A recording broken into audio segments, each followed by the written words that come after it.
Hey everyone! Welcome to this very amazing Sunday. I'm Mike, and welcome to Arcane Focus. You are joining us for our brand new non-D&D one-shot. I'm joined with our amazing players, some familiar faces as well as one brand new one. We're joined by Aaron. Hey. Amber. Hey. We got Branch. Welcome. And we have Crash. Hey! Welcome, guys. Good to have some of you guys back, and Branch, hopefully you enjoy your time here. Let's go around the room once more again, and just give you guys a bit of a time to plug yourself if you wish. Tell people where they can find you. Aaron, I believe you're still streaming from time to time. From time to time, yeah. You can. I'm real busy with like work and stuff, so my creative avenues have been slowed down a little bit, but yeah, you can follow me on Twitter at SadWizardGuy to see whatever I'm doing. But usually I'm just shit posting. So. Is that a Caleb reference? I thought it was. Shit. Oh, Sad Wizard Guy. Yeah. Kind of. It's just who I am when I play D&D Got most it. of the time. So it's just, Caleb fits the description also, so it's easy to identify with that. True. And of course, we can always find Amber here on Arcane Focus, running our socials. Always here. Yeah, always here. Breaking Branch, where can people find you? Well, they can find me in the Netherlands. No, kidding. I am as well on Twitch as Breaking Branch. Sometimes I stream. I've been busy with work, but I most of the time play Sea of Thieves and try not to die and sing silly songs. And on Instagram on breakingbranch.art, where people can see faces that I draw. Awesome. And another talented artist as well, Amazing Potter. Crash, where can people find you? Hi, mostly on Instagram and TikTok, apparently, at Crash Pixie Potter. And my website's always a good place to find me, www.dragonflyartwork.com. Perfect. Well, I hope you guys are ready. This is the first time I've ever done a non-D&D system. Instead, we're going to be doing a very heavily customized and very gutted out version of GURPS Lite. Essentially, for those who've never played before, everyone has a 3d6 as well as one stat out of 4, or they have 4 stats. They essentially have to roll lower than that stat number with their 3d6. Other than that, it's going to be a lot of other BS. We're going to make stuff on the fly. Hopefully, everything goes fine for our janitors. Before we actually get started with the game, just a reminder for those who are just joining us right now, who are watching the VOD, don't forget you can join in and win one of these little babies here. We've got from Mithril Armory a 1020 that we're giving away. We have 8 of them.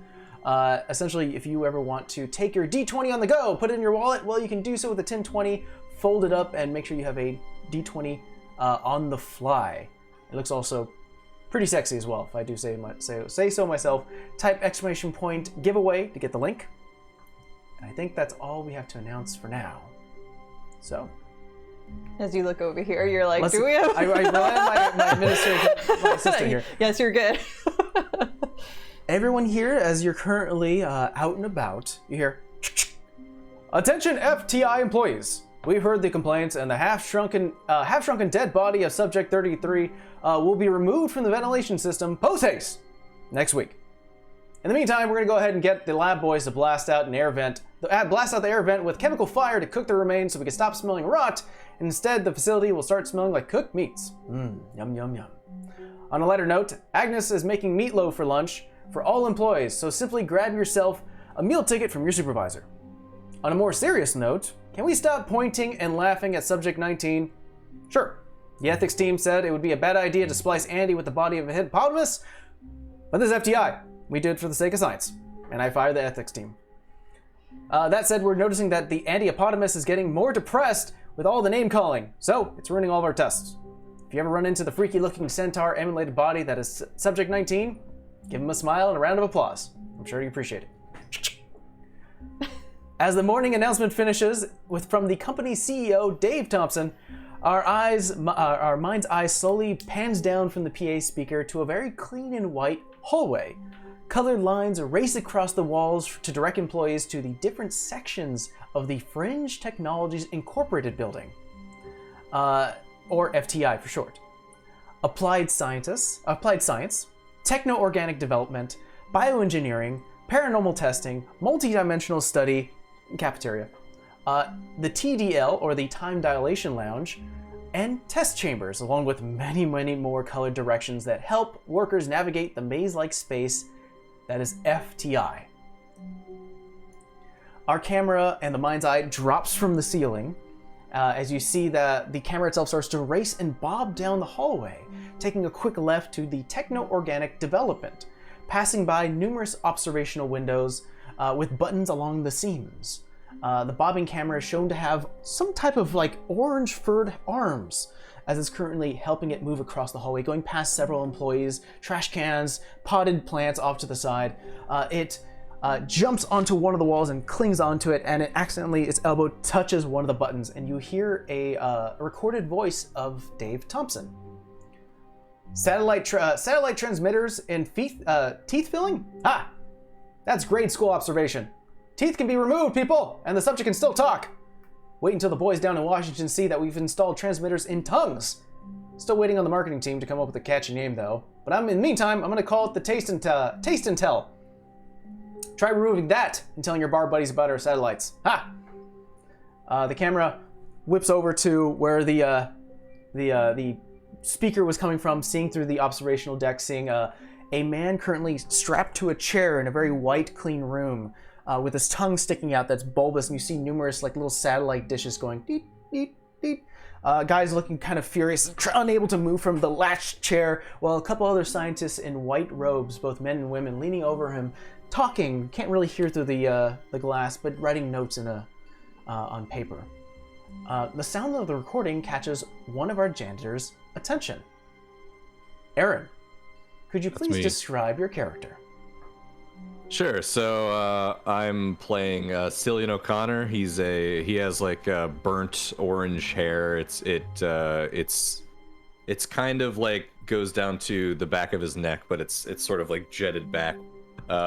He's got a set of goggles on the top of his forehead, and he's pretty thin and kind of lanky and unassuming.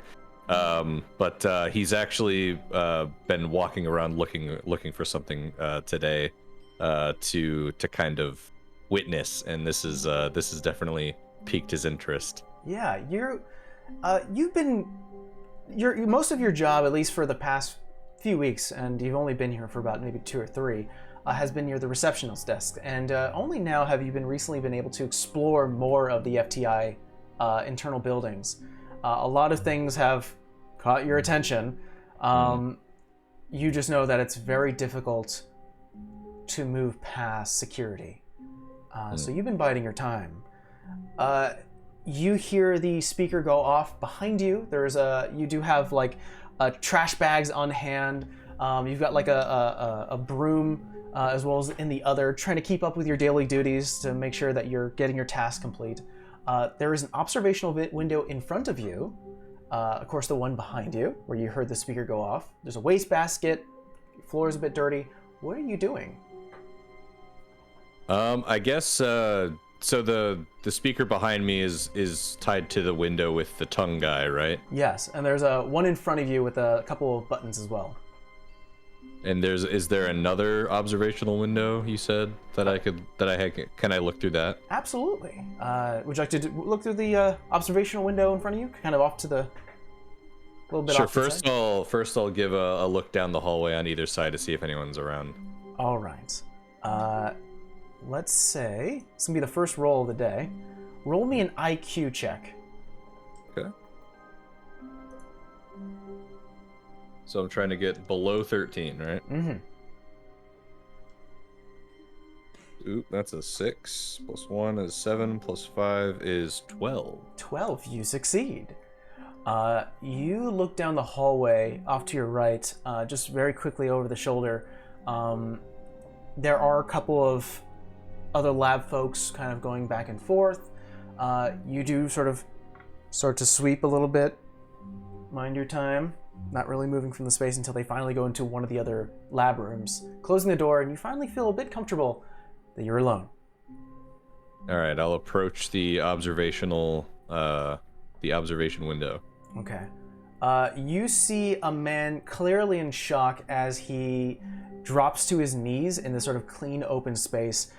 He raises up his arm, freaking out, and his arm snaps in, like, almost like to show like a hollow inside. There is no blood, bones, or anything. You see, like, almost like a Cyberpunk 2077 style. There's like a metallic innard. It bends into its own self and releases a foot. Neat. And he's like freaking out. He looks at his other hand and it does the same. And now he's got like 2 feet sticking outwards. And he's like yelling to what looks like to be a second observational window within this room. You can barely see a couple scientists on the other side, like writing notes, talking to him once each other. Yeah. I'll pull out a little notepad and write down what I see and make a note that says probably bad at dancing. Yeah. And then I'll carry on with my day. You also see that there is a button next to the seam of the window. There's like this bright red button, not flashing, but definitely is like a summary. Okay. A summary as in like, have I seen those buttons before by windows like this? You have. You've seen a few of them where whenever someone presses them, you hear the recording of the CEO. I'll hit it. Last time I was drunk in Springfield, Illinois, I told some quote-unquote tough guy that I can kick his ass without using my feet. Biggest mistake of my life. I felt better when I sent 300 exploding bees to his home, but that got me thinking. If my hands were feet, technically I would have lost that bet and gotten that black eye. Or broken nose and arm. So, that's what we're trying to accomplish here, people. Take that, tough guys of the world. Really weird. Cool. So I'll just keep moving down the hallway looking for more stuff to witness. As you start to turn around, the speaker behind you, you notice, as you kind of now have the peripheral to see it, a creature jumps into the air off the window behind you, reaching for you. What you see in front of you is the head and body of what looks to be a red-furred monkey. The eye has been removed and replaced with a camera, and one of the ears, opposite side ears, have been removed, and now you see like a plastic speaker within it. It reaches out for you, and you start to notice that the red fur slowly darkens into black to a bulbous behind and 8 spider legs. As it currently is trying to reach out to you, it just screams, "Ah!" I would like you to make me an escape check, which is a dex check. Where's this guy? Where is he coming from? He is, like, imagine you're in a hallway. You were looking at one of the windows, and as you turn around to go down it, he's coming from the opposite end, like the other end of the hallway. Okay, cool.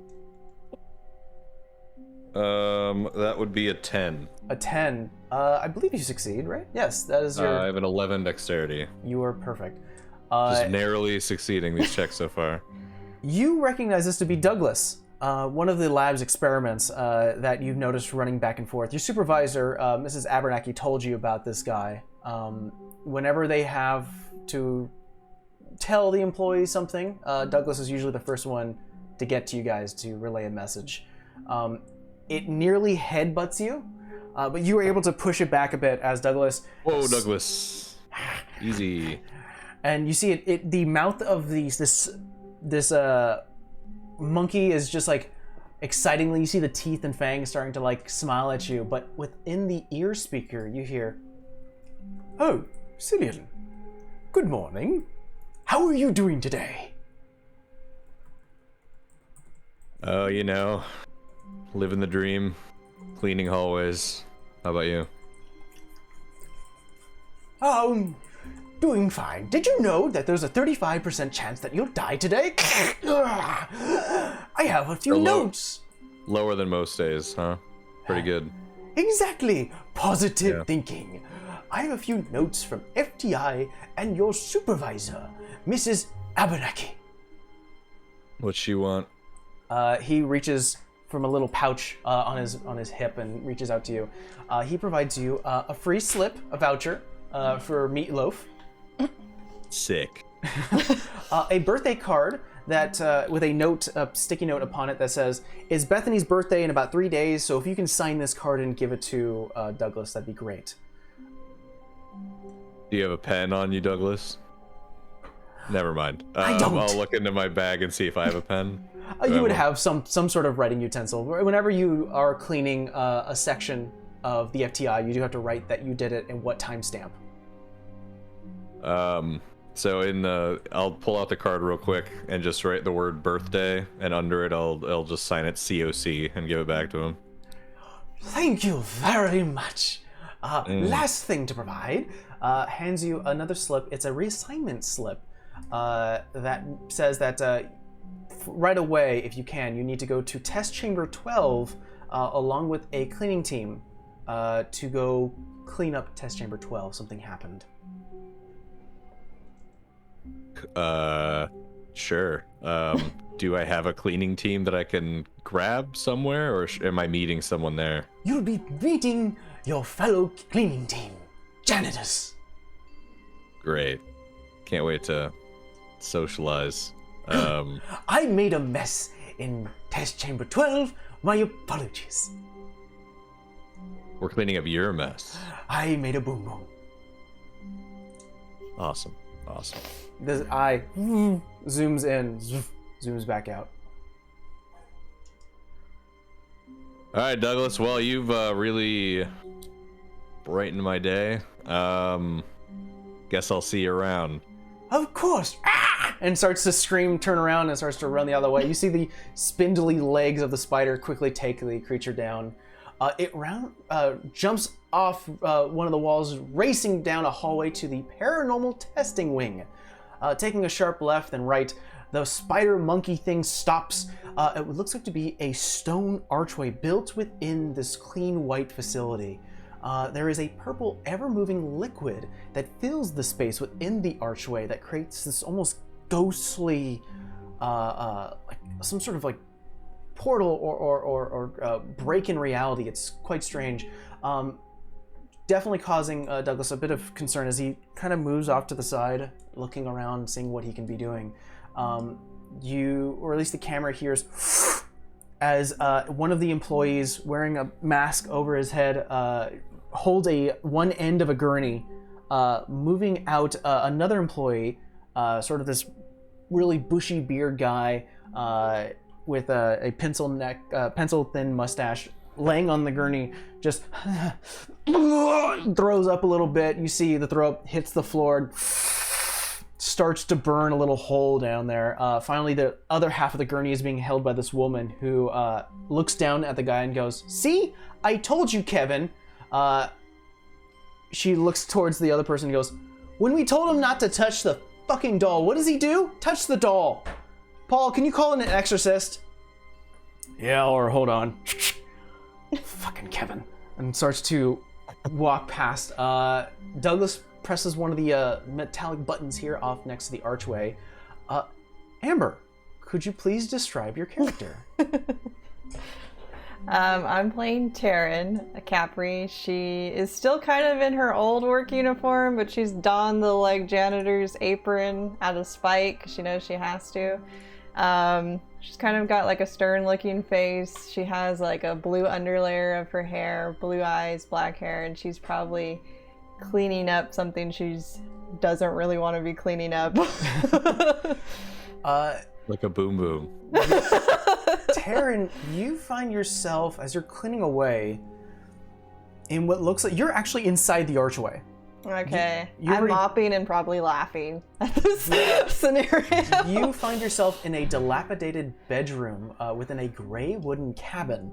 You can actually look outside, and you're no longer within the facility. You're actually outside in the woods somewhere. You're surrounded by like an old wooden cabin. We're talking like cabin in the woods style, where there's a couple of trinkets all around, like a jewelry box. There's a little puzzle. There is currently what looks to be like a Raggedy Ann doll that's fallen over to the floor, and a puddle of fizzling throw up on the floor, and there's a couple of scientists with you who are currently talking. One of the lab workers, this blonde woman, tied up in a bun, turns to you and goes, "I'm sorry. Do you mind cleaning? We have to restart." I don't think the mop is gonna work with the acid. Just saying. I think I need a better tool for this. Could you use your gloves, please? That doesn't work either. Do you not understand how acid works? I was gonna say, at least pick up the doll and reset it. He touched the doll. Why would I touch the doll? Don't use your hands. That's what he used. Alright, she's just gonna push the doll with the Yeah, you use the doll. You press it the second time and it goes, "Mama." Oh no. Alright. As you start to move the doll along, the same woman turns to you and goes, "I'm sorry. Aren't you Dr. Capri? Yeah. I kinda got in trouble. Didn't you turn Jerry into a puddle?" I didn't. Well, who told Jerry to drink the weird green stuff in the bottle? I mean, people should really read. That's why there's those little cards next to things that nobody reads. That's kind of a basic move. Do you drink like green glowing liquid? Oh, I meant on Jerry's part. Oh, well. Yeah, no, I agree with you. 100%. He should know the risks. Well, I don't know. He was thirsty or something. And they demoted you? Yeah, well, there was that and a couple other things. I guess they don't like when you work on projects during work time that are your personal projects, and then liquefy the staff. Yeah, that's a bad thing. Oh, interesting. You hear, and what sounds to be like wavy type of sound echoes throughout the entire room. "Ah! Taryn, you're needed outside." Gladly. She like shakes her mop off. Yeah. Shake your mop and head your way outside. You can hear the two scientists speak. "Just great. 2 weeks to capture the spirit in the doll, and Kevin picks it up like a damn Furby." Hey, before you leave, Taryn, let me ask you a question. What do you think the rules are here in paranormal testing? Don't touch it. She even knows. That's like a common rule in any of these wards, but you know, people still touch things. Why do you think I'm wearing this now? Yeah, it's just great. You may head outside. I have a cat in my lap, sorry. There we go. Tangling up your cords. Tangling up my cords. He tried to pull the camera, so that's why I was like, no. You head outside, Taryn, Okay. and you see the familiar form of Douglas, this sort of spider, half monkey. It jumps into your arms and starts to nuzzle into your ex-lab coat. Oh, spider monkey! I just got that. Yeah. Okay. Yeah. You start to feel it fidgeting within the numerous pockets that you do have. Hey. Roll me an observation check. You see it like nuzzling in your neck here. What's my and then starts to observation? reach My through. IQ? Your observation is your IQ. Are you Okay. proficient or skilled with observation? No. No. And then you just try to roll lower than your IQ. 2 1s and a 3, so yeah. Hey. It jumps off you and you notice that it's actually, Douglas is now holding your earrings. Hey! It goes up to the ceiling, is now hanging upside down. You want some acid? Ooh, acid. Don't drink it. Or if you want to, I don't really care. Just give me the earrings back. Wouldn't fail soup. Come on. Nope. You good? Do I have my earrings back? You have your earrings back. Put them back on. Well, I have some things to give you from your boss. Isn't it a little early for you to be this annoying? Yeah, that's why you got the acid and not the apple. He hands down from upside down from his current position a meal voucher for free meatloaf at the cafeteria. Again? I've heard it's quite delicious. You know, to be honest, her meatloaf could probably mop up the acid. I don't know if I trust that. Hands you a birthday card for Bethany. Okay, I'll write on it. Congratulations, living another year in this place and not dying or drinking something poisonous. And then I'll put a little skull and bones and Capri. Reaches out for it. How Amazing, you're an artist! Puts it away. And finally hands you a reassignment slip to go to Test Chamber 12, signed by your boss, Mrs. Abernathy. What happened in there? There was a big mess, Taryn, in the rafters. It's slowing down testing. Check what I roll to see if he made this mess. Roll me an IQ check. Okay. My other cat, 9. You know, I'm trying to think your history with Douglas. Roll me another d6 with that. This is a quote-unquote disadvantage. Ooh, 12 on the dot. On the dot, you succeed. While the speaker itself is, from this monkey figure is calm and collective just because of the AI within its brain, the monkey's body is definitely shifting a bit nervously as you start to piece together the scenario. When you say rafters, I'm gonna assume that was you, because nobody just climbs out there for fun. They left the door open and I found my way in. And why can't you clean it yourself? It needs a team. Dear Lord, man, stop eating the meatloaf. I told you. Why do you keep eating that stuff? Well, it was more of the beef broccoli that did it. Oh, gross. I'm gonna go get a new mop, because apparently this one may be possessed now, so give me like a minute or two.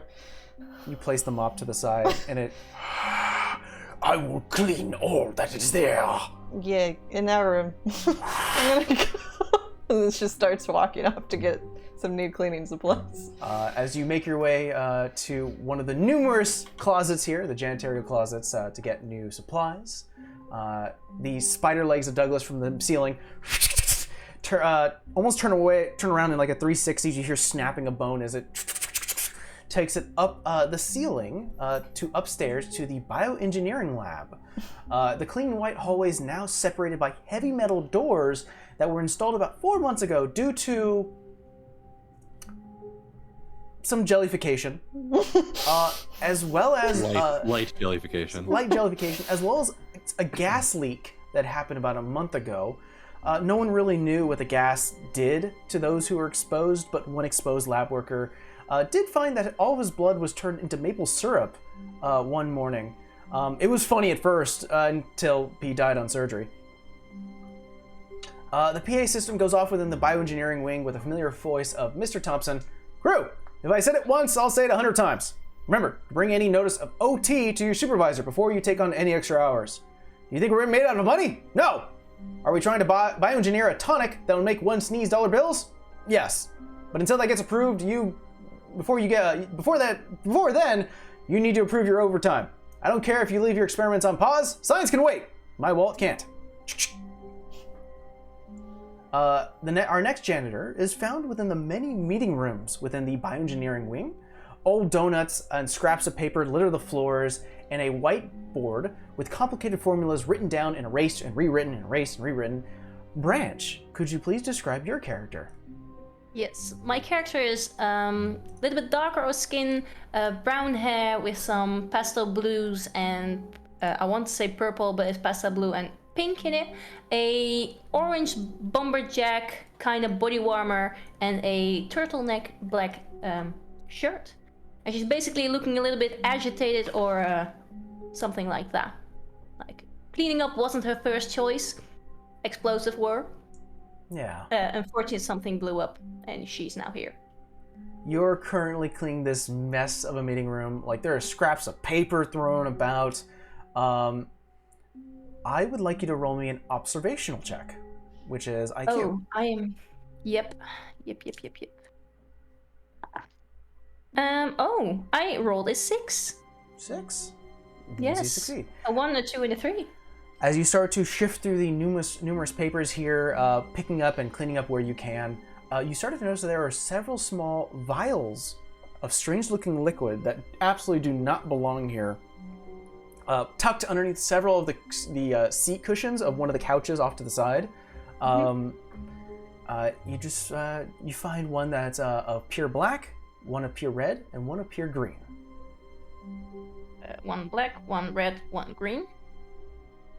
Oh, I bet somebody lost these. I better take them with me so they don't get lost again. And I pocket them in my cargo pants because I got a cargo pants with too many pockets. Okay. You finish cleaning up. Not hard to do. I'm not going to make you roll to clean. But you can go to the next room. As you see that there is a open space laboratory, an analyzer off to the side, several different vials, a fridge keeping things cooled. You see there's a hot box to keep some liquids hot. Is there anything you'd like to do in this room? Anything that may pique your interest? Ooh. Oh, there's too much to do actually. She's cleaning, but then cleaning is in like, oh, I'm cleaning this desk, what's in there, basically. Okay. So opening stuff up that should not be opened. Roll me another observational check. Oh gosh. 16. 16. As you start to open several boxes, starting to look through them, you do see one person go, "Hey, what are you doing? You're not assigned here." Happened by accident. Cleaning. I would like you to roll me. Let's see. Roll me a. Just to keep the vials that are currently within your pocket. Just a pocket picking check, which is a dex based. Dex, right? Yes. Yeah. 8. 8. You quickly bring your arm down to stop the vials from clinking together as you're like, okay, hey, all right. Yeah. Good. You know what? Who's your supervisor? Who is my supervisor? Mrs. Abernathy. Mr. Abernathy. Okay, why don't you go talk to her, all right? You don't belong in here. Okay. Sorry, just cleaning up, And she walks away. Walks away.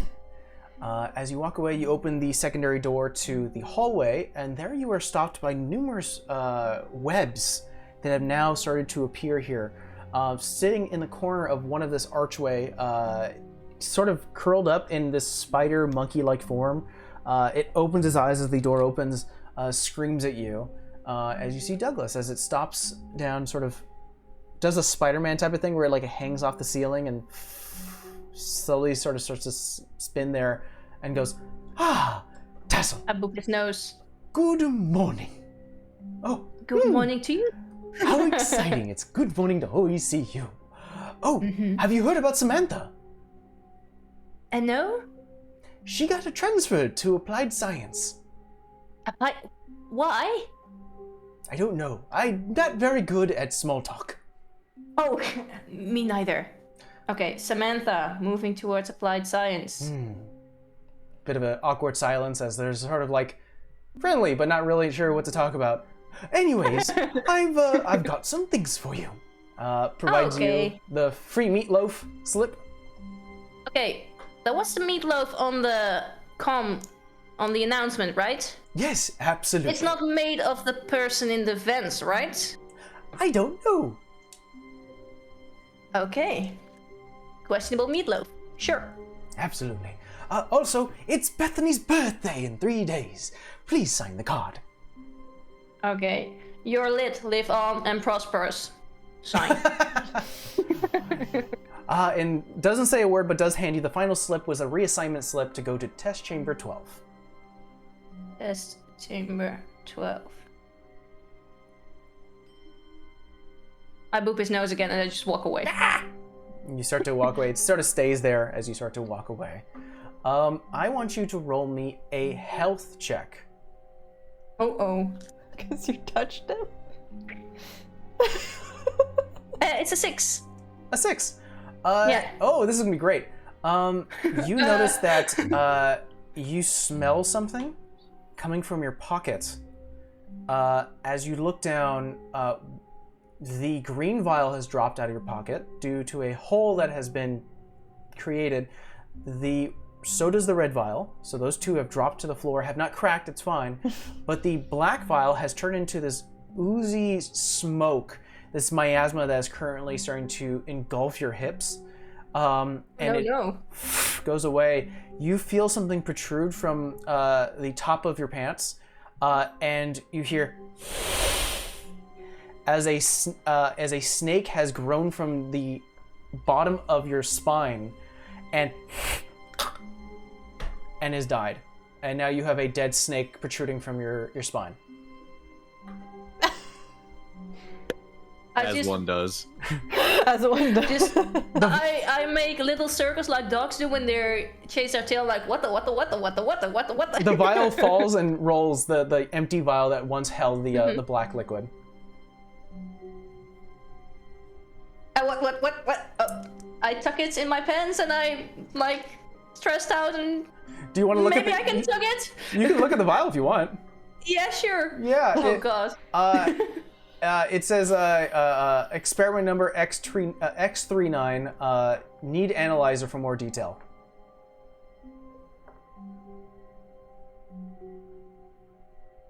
Oh boy.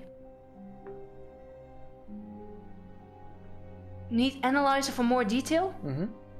Like, essentially, you can use the analyzer to look up what this number is. Oh. Do I have an analyzer on me? No, but there was one in the other room. You can roll... Yeah. Okay. Yeah. You walk into the fudge. You walk back into the room you were just kicked out of. You see some of the lab workers going, "Hey, what the hell? I just told you to..." I have a voucher for you. Okay. Yeah. It's for the meatloaf. What happened? Nothing. This was already here when I came in here. They start to approach you and like pick up the dead snake, which just sort of flops, and they're like, "Nothing." Mm-hmm. Tugs at it. You feel your spine go back. Yeah, this ain't nothing. What'd you do? Nothing. Oh, okay. I may have. Maybe I wasn't. I touched the file. Let me see. I hand him the file. They go to one of the analyzers and starts to type in the number. You hear the familiar voice of Mr. Thompson go, "One man's fear is another man's experiment. Who's with me?" "Thank you, Isaac. I know I can count on you. For those handling the cause slumber vial, I hope you have cold hands. Because if you don't, I'd start running to the closest fridge or freezer. This baby will eat through that glass like Isaac on birthday cake." "Oh, come on, Isaac. I was kidding you, big baby. Next time, go easy on the frosting." "Anyways, if you expose yourself, you'll grow a snake from the base of your spine. Best way to freak out those who have fears of snake." "I said I was sorry. God." The laboratory assistant goes, "You need to go to med bay." I need to go to med bay. Yeah. Why don't you go to med bay first, where you do any more of your work, okay? You head off to med bay. You take 1 point of damage as they remove the snake from your spine. Does that mean that my HP is now 11? Yes, your HP is now 11. Boy. Okie dokie. All this is happening as the slumbering Douglas is in the corner as he finally drops down from the screaming happened from the other end. Races down the hallway, going back downstairs to the first floor near the entrance of FTI. We see the receptionist counter as she leans over, starting to talk to a few people. The spider monkey opens a door that reads TDL, or Time Dilation Lounge. The door opens, revealing a thin pearlescent aura, and beyond there, several couches, about 3 vending machines, an old TV, a ping pong table that no one uses, as well as a side table where a couple of employees are stationed. Douglas sees a couple of employees go in there, and the moment they step inside of the TDL, their speed almost becomes like if you fast forward on a VHS, just and then walks out within minutes. Douglas sees a couple of posters with inside where it looks like a little cartoon robot that points off with this big 1950s smile to a bubble that says 10 minutes in here equals 1 minute out there. And another one that says, "Don't be a litter bug and pick up your trash." Douglas walks into the space as we meet Crash. Could you please describe your character? Dougie B is in his late 40s. He's wearing overalls that have various equipment that he needs to do his duties with. He is sporting a bright pink handkerchief this day, and he's nodding at approval at the litterbug sign as he gathers the trash out of the room, humming off tune and the wrong words to a song to himself. You pick up a few.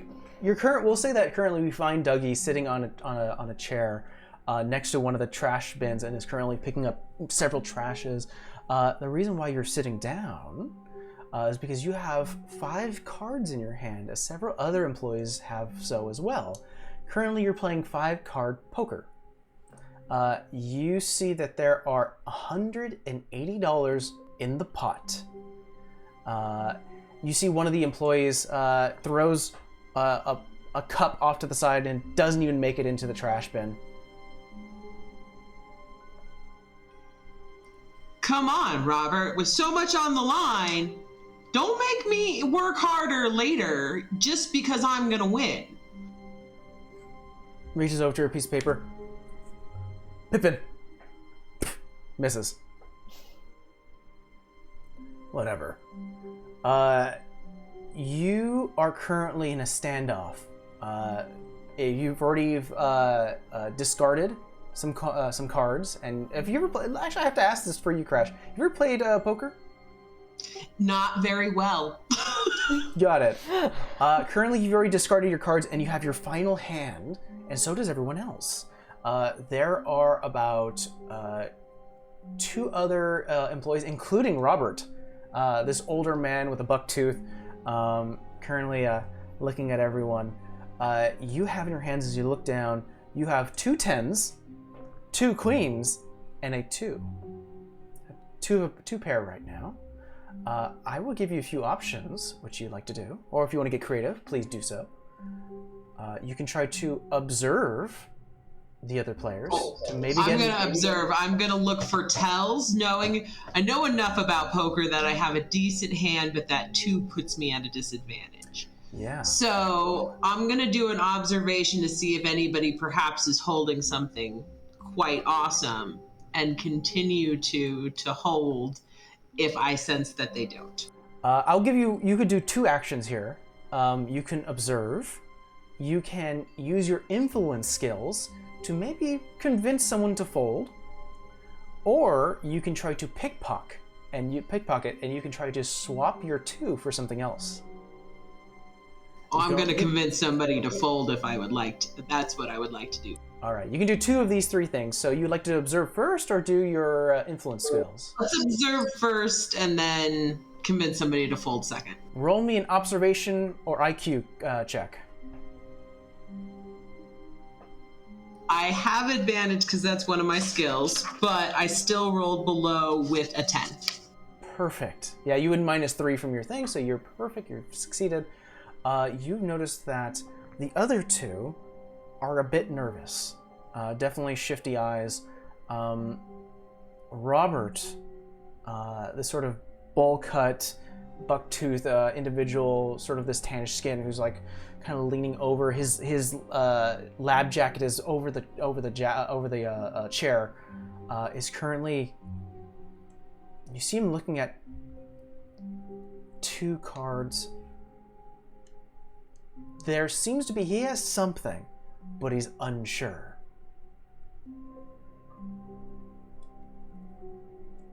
I'm gonna get one of the nervous guys to fold. Roll me and I'm gonna eye Robert while I do it, kind of in between. Roll me a influence skills check, which is again IQ.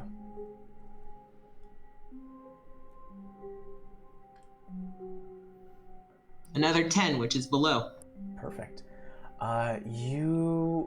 What do you say to maybe make these guys fold?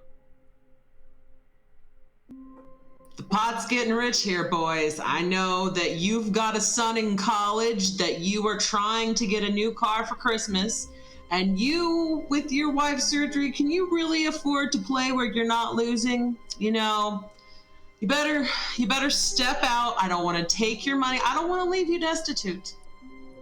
I'm gonna roll an influence skills on their own, see if they can succeed this. Oh, no. Nope, ain't gonna do it. That was 3 5s. Oh. Yikes. 2 of them immediately go, like, they're biting their nails, they're unsure. Damn it, Dougie. Lean back in their chair, leaving their cars face down. Robert, however, is trying to read you. This will probably be the final roll on your part to see whether or not he's going to fold or not. Roll me another influence skill to maybe put on the strong face. 3 6s. Woof. He goes, "No, you're bluffing." Wait, isn't it if she's good at influence, she gets a -3 because advantage? What's your IQ, Dougie? My IQ is 12. So even with 3 6s, Yeah. -3. No. Damn. He puts down his cards. He goes, "Show what you got."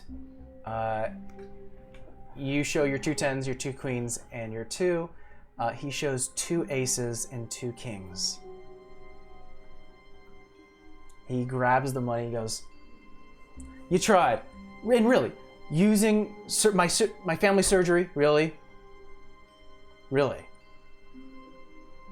This is why you get paid the big bucks, and I just clean the toilets. Well, you tried your best. That was not a bad try. I'll give you that. At this point, you can hear the sound of breaking as Douglas walks into the TDL and walks to you, Dougie, and like puts a hand up, grabs a card, and then puts it back down, and is like, "Ah, hello, Douglas or Dougie. How have you been?" Douglas! I'm good. How's that itch? Did the powder help? "No, it hasn't. I ate it." You're supposed to put it on the... I'll show you next time. I'd appreciate it. Anyways, I have a few things for you. Hands you a slip for free meatloaf at the cafeteria. How'd you know? It's my favorite. No one can say no to a free lunch, can they? I never have. Me either. And starts to reach for one of the cards and slowly puts it in its mouth. I just let him. Hands you the birthday card that reads another sort of sticky note that says it's Bethany's birthday in 3 days, so please sign this. I take far too long, write many personal things, and sign with a heart. How sweet! And finally, I have a reassignment slip for you. And hands you a slip that says, please go to test chamber 12 for cleaning. Is this a pink scarf? And he kind of motions to his scarf, sort of cleanup. You know it's been that kind of day, Dougie, and I saw that you had the beef, and that's not a breakfast food. It was left over overnight. I saw that no one was guarding it. Figured it was a good snack. My apologies. Yes, I am one to blame. It's okay. I got the right one. Well, have a good day. Dougie just sort of sits down on one of the couches and starts to just slowly chew on one of the pillows as you make your way out. As you leave, you see a bunch of the other crewmates who, the staff members definitely enjoy your company, Dougie, as they all wave you goodbye. I'm picking up the trash on the floor as I go. Yeah. Like that didn't hit. You grab the trash bag and you're giving that one employee the side eye. You're like, come on. Douglas stays within the TDL, and eventually all of our cleaning crew arrive in the observational deck of the test chamber 1. You have a few test chambers to make your way through. There is essentially you are in what looks like to be a small office. The buzzing of fluorescent lights hum.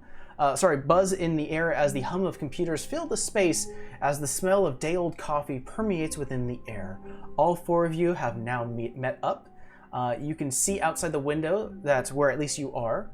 You're about 30 feet up above the testing chambers, looking outwards. This is the sort of the observational space where a lot of the lab assistants and the scientists would look down.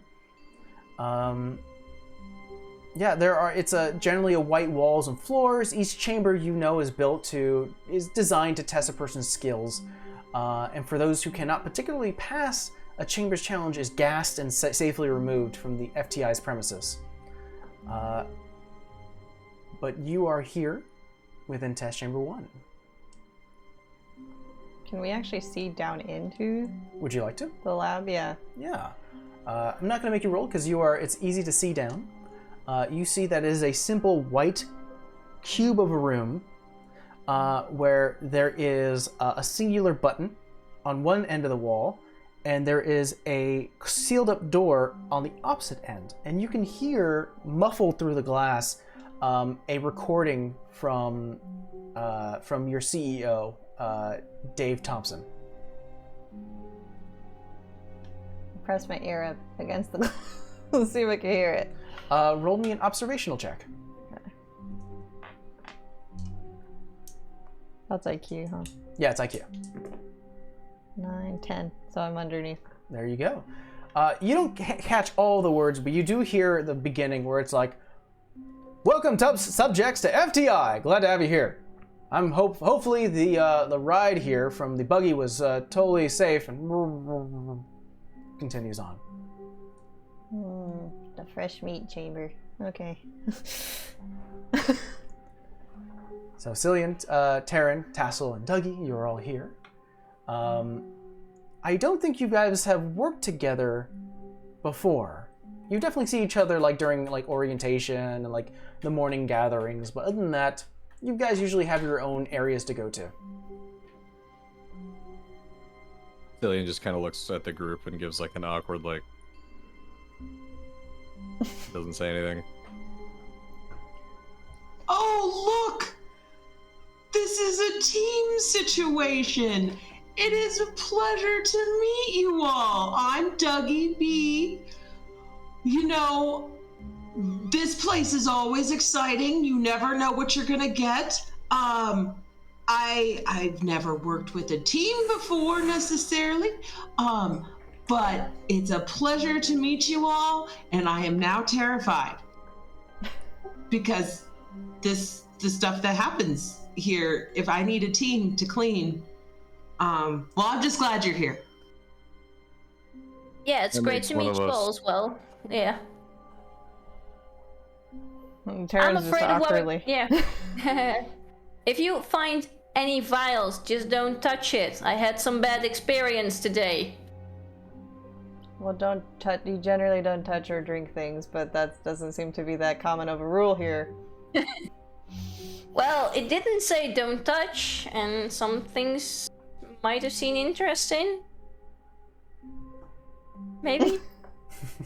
But Right. that's the thing. Too interesting here. That's what I'm saying. Yeah. I mean, he didn't get turned into ooze or No, possessed. I did get a snake tail. That's a new They're one. doing some weird shit over here. Did you keep the snake tail? No, they extracted it from my spine. She turns it around and you see that there was like very loose patchwork done to like the top of her waistband of pants, and there's some clear signs of surgery, some quick, very high-tech surgery that happened here. Yeah. Something that hits you, Cillian. Someone had to go through surgery and immediately is put back to work. Yeah, that's what I'm thinking. I'll note that and just kind of look very perturbed at the revelation, but just go about my day. Perfect. You guys can easily move your way from observational deck to observational deck. There is no like base or pattern. Occasionally you have to take We're going to 12, right? Yeah. Yeah, occasionally you run into, like an elevator that has to take you to like the lower levels, but everything is safe and clean. You finally arrive at the observational deck looking over test chamber 12. You can see that there are empty desks. There are no lab assistants anywhere here. Each 12, the first 11 that you went through has been closed off, essentially because of the mess. So you have the run of the test chambers. There are a couple of open computers, a couple of open desks. There's a closet off to the side, and there is a metal door that reads to the rafters. And I'm gonna look for a piece of cloth before we go in there, like to cover my face, because I was like, that freaking gremlin. Yeah, roll me an observational check. You can look around the facility for supplies. Nope. That is 16. 16. Unfortunately, Taryn, you're unable to find. Damn. She just takes her hair and puts it over her face. So there were a few desks, some open computers, and a closet, right? Yes.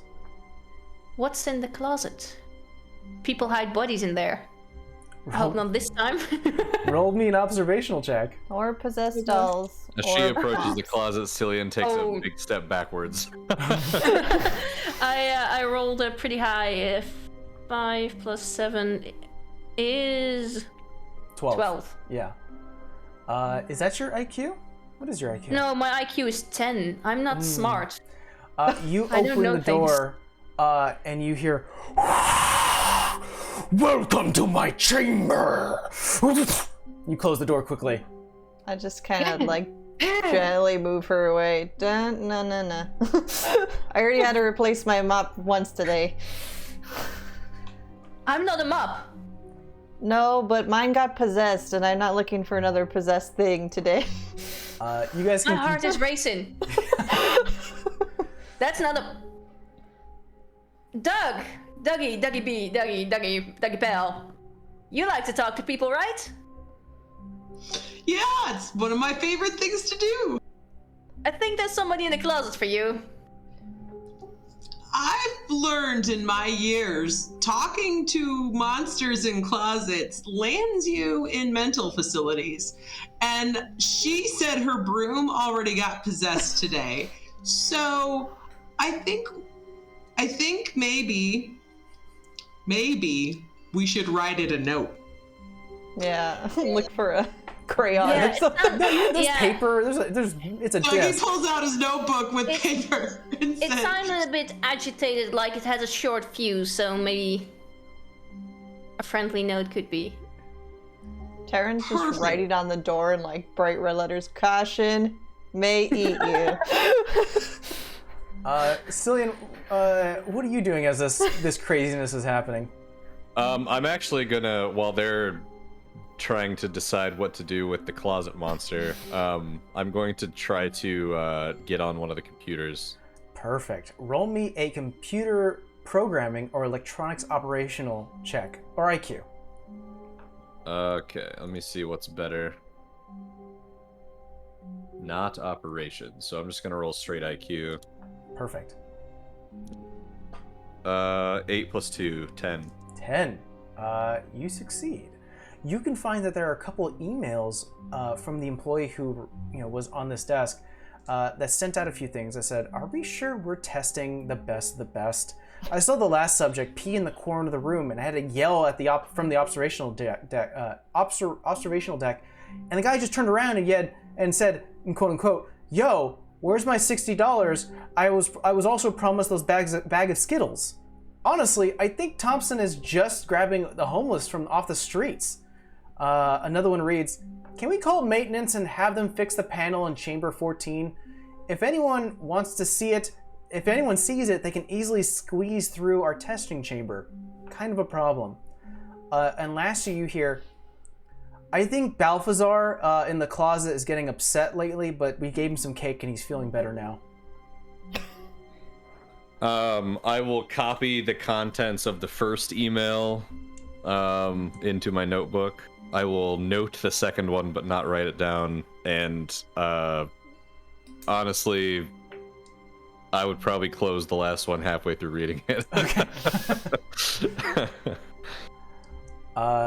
Dougie B, you're the only one who hasn't made a roll in this moment. What would you like to do? I am going to write. I'm going to pull out a little piece of paper from my notebook, and I'm going to write, "Dear Sir or Ma'am, we are merely the janitors. Do you need any cleaning services?" And like slip it under You the get door. halfway the paper, and he goes. A moment passes. It's kind of like a long moment, and finally the door opens on its own, where it goes about an inch. Mm-mm.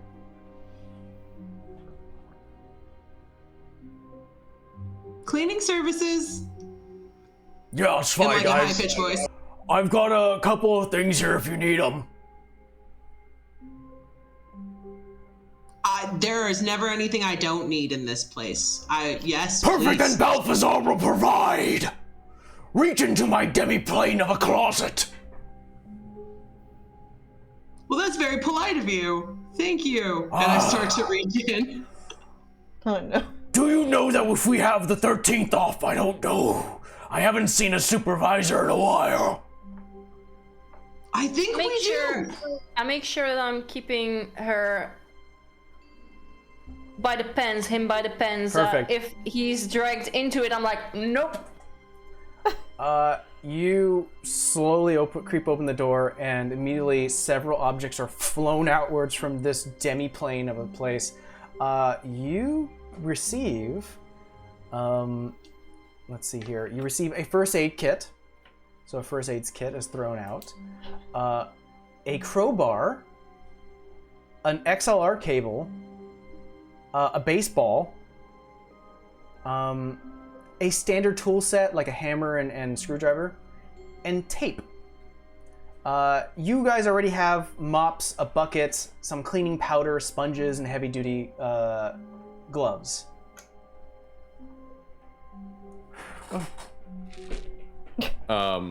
While this exchange is happening, Cillian will say, if you have any sweets, seems like he likes those. Of course, Doug has Werthers in his pocket. Being of Take my that jawbreakers out. You could throw them through the crack. throws them through with a thank you, Sir Balthazar. I do believe the 13th is a bank holiday and we are off. Oh, that's great! Oh, ooh!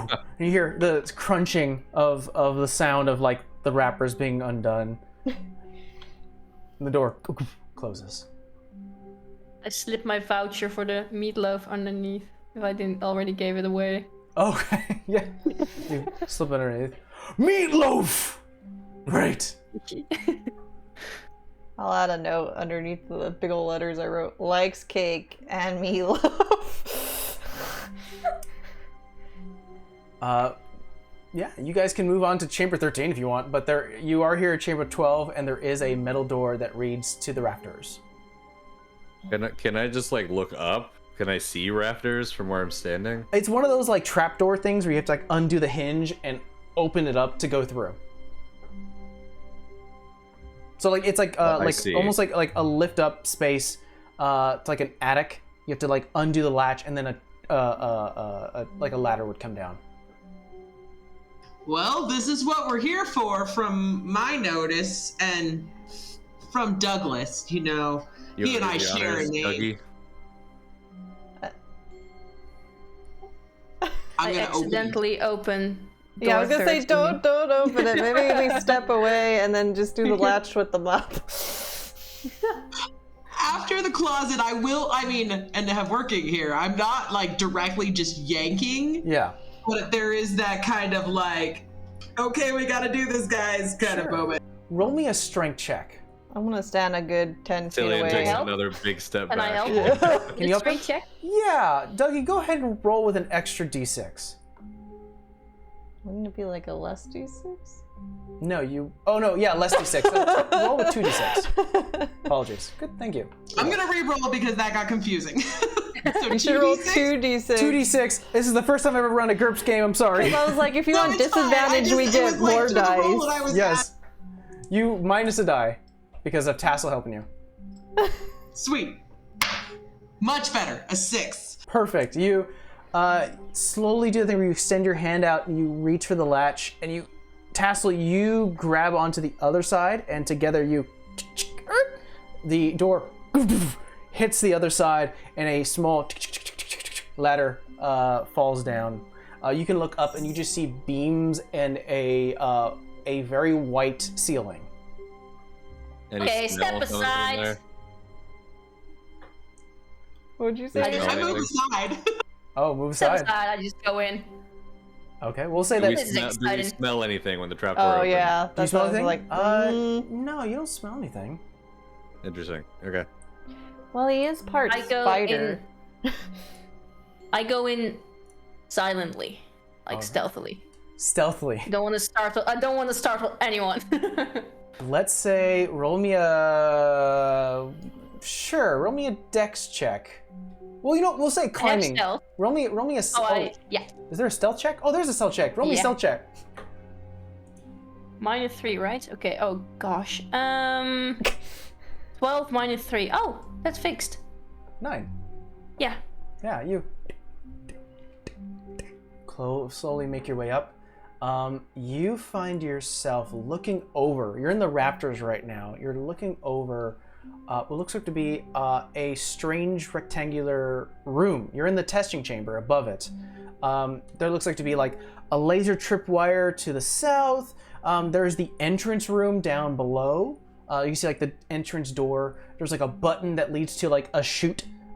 Currently below you, right below you in a line. So like no matter where you walk on this catwalk that you're at, there is like this blue paint that is splattered all over the space.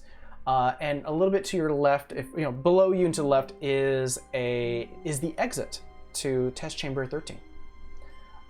Is the blue paint there? Like, is it out of place? I don't think you've ever been to the test chamber, so you're unsure. No. I whisper down.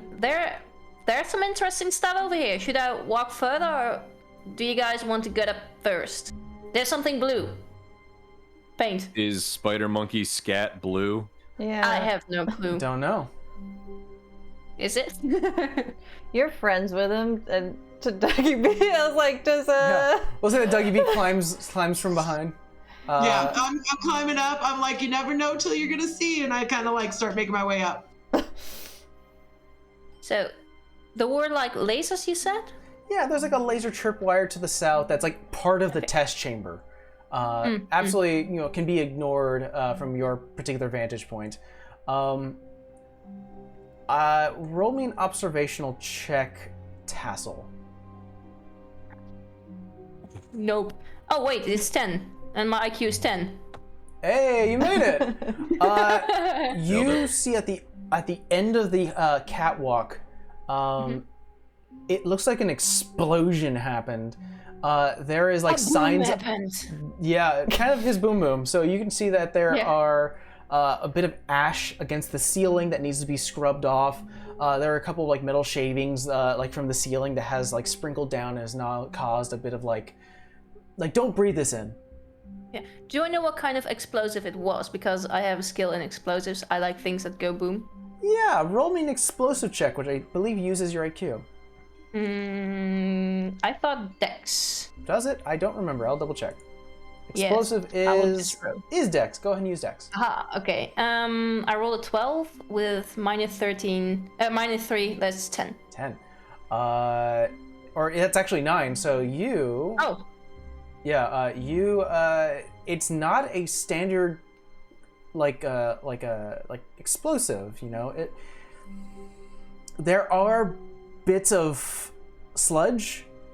You get a sense that maybe this is a bit of a biological explosion. Okay. Somebody went toot over here. Okay. I just pointed out.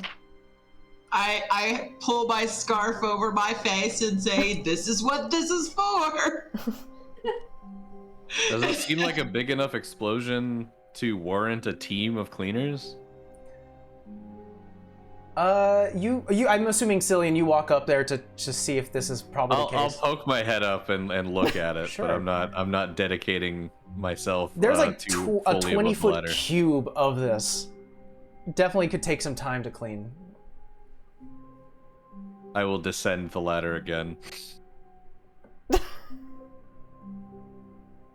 I'll be right up Okay. to help. Taryn, what are you doing?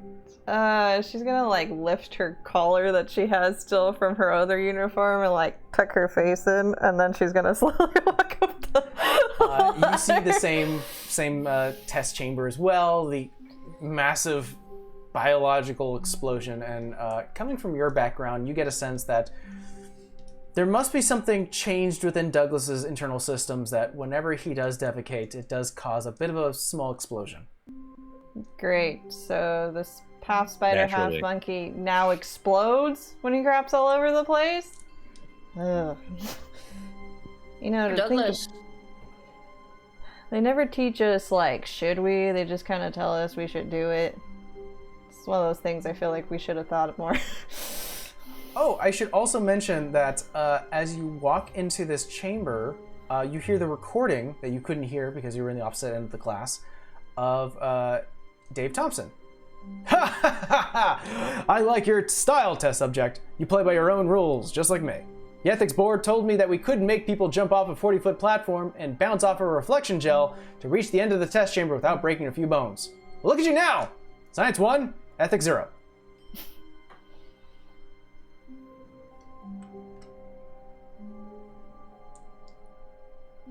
We really shouldn't have fired the ethics team. No, something with jumping on jelly? I don't know. Is there something to jump on downstairs? It's probably something to jump off. Oh. Ugh. Well, there's still something blue over there. I don't know what it is, but shall I just touch it? I'm gonna Maybe run my not finger just over it. touch. You're currently on the catwalk. It's like 30 feet below you. Oh no, I'm not gonna touch it. It's just like as I fall off. Let me go touch it. I'll be right back. One shot over. Oh, we just continue. Now we have a dead body. Is there any way down from the rafters? Are we like only supposed to like strictly clean up here so we don't The explosion interact? happened up in the ceiling in the rafters, so you're kind of in the most opportune place to clean. Okay. Is there a hole in the wall? No, but there is like burnt, charred, like sludge. Do I have like an old vial in my pockets that I probably stole? Yeah, sure, we'll say that. We'll say you have that. And I'll just like scrape some of the ash and put it in the vial. Okay. So we start to clean. Yeah. I'm gonna try to sneak off to the 13, the observation lab 13. Sure. You can make your way to the 13th chamber. I'll say that it's very noticeable as the elevator ding gets called. Tassel, Taryn, and Dougie, you can hear this happen. Maybe he thought it was gonna be like literal shit and that he just can't And then stomach. Cillian, you go inside and brings you down into the lower depths. You find yourself in another test chamber, observational room. We're gonna put everyone in pause because Cillian decided to do this. All right. I look around. What do I see? Make me not I want to say something else than observation. There's gonna be more to it, right? Sure. Make me a navigation check. I don't know. Cool. I'm be proficient weird. in that. Let's do a scrounging. Hey, we have a scrounging check. It's an IQ. Well, But your IQ that is good. sucks. Oh, navigation. You're skilled with it. Use navigation. Well, okay. I rolled a 16. -3. But -3 puts me at 13, and that's what my skill's at. Hey, there you go. You find notes from written from like employee. You look like it seems like there was like two people who were causing a problem here. Like they would crumple a ball and throw one at each other, like passing notes, but very aggressively. You start to open up a few of them, and they are documents describing like, man, I can't believe Dave Thompson wants to do away with Christmas. Like, what does that even mean? Does he want to remove the day through time space? Is he trying to buy it? What does that even mean? And then another note thrown across, and you start to read this conversation of like, I don't know, man. He says he found Santa, but that doesn't make any sense. Are there any computers or anything in here? Yeah, you can roll me another computer programming or whatever the other option was. Computer programming or electronic operations. 11. 11. That should be good. You find a couple of notes like test subject was able to make it through here. Go ahead and increase his pay to $70. You find another one that says, Dear John, I won't be able to make it in this weekend. My wife's having her baby. And then a response to that by saying, I'm sorry, Anthony, but if you don't make it for this weekend, we will have to erase you from the time stream. And then sort of back and forth conversation. What the fuck? Okay. I'll write all of that down and then go up and rejoin the group. Okay. We'll have. Go for it. When I get there, I'll just say sorry. I just wanted to make sure that this wasn't a multi-room problem. You just see Tassel, Dougie, and Taryn currently gloves on and cleaning a little bit. Yeah. That seems real fun. I'm getting the mop and just mopping the wall. Yeah, makes sense. That seems like she's trying to like shorten the cleaning time. I will join in doing that. Dougie is meticulously cleaning. Like he's like, we gotta do this in portions, and we gotta get the bleach out. We can get the bleach out. We'll just throw some on the wall and start mopping. As you start Carefully handling bleach. Yeah, as you start to do this. Tassel's looking like she's helping, but she's basically just going over the same part again, like, oh, I could maybe try to do. Nah, Dougie's got it. There, and then Dougie's off the wall. Dougie bumps shoulders and goes, "Don't worry, guy." The sound of movement and stressing of the catwalk. You hear the vibrations and of movement from all of you guys within the catwalk. You all feel that the catwalk drops about 3 inches. You feel that movement in your stomach till finally. All start to fall 30 feet. I need you all to make me dex checks. Oh no. Oh, jump. Oh boy. Oh boy. I'm not dexterous. I rolled a 7. 7. Okay, 11. 11, right on the dot. 10. What'd you get, Dougie? I got a 10 and I have an 11. Oh. But is this No, jumping no, no, because I cannot jump? No, it's not jumping. You're not jumping. You're falling. Yeah, I also cannot jump. I think Cillian is the only one who failed. I believe so. I rolled a 7. Isn't that good? Oh, he's good. Oh, correct. Who failed? Here, no one? No. I mapped my score. I got 11 Perfect. and an 11. That's how I'm going to do this from now on, is who failed. 13 dex. You guys all fall and land on your feet upon the blue paint that is below you, and each of you take a point of damage as your bounce upwards, getting close, not to the catwalk, a little below it, about 10 feet below it. You see that there is a platform that you can grab onto before you start to drop back down. For those who like to grab onto something, roll me a climbing check. Oh no. Strength? Oh, Yeah, strength. I rolled a 4. I nail it. Superhero grabbing. There you go. I have to add a dice because that's One what I arm. guess. No, you don't. You +3 to your roll. Oh, okay. Plus And 3 not on my roll. disadvantage.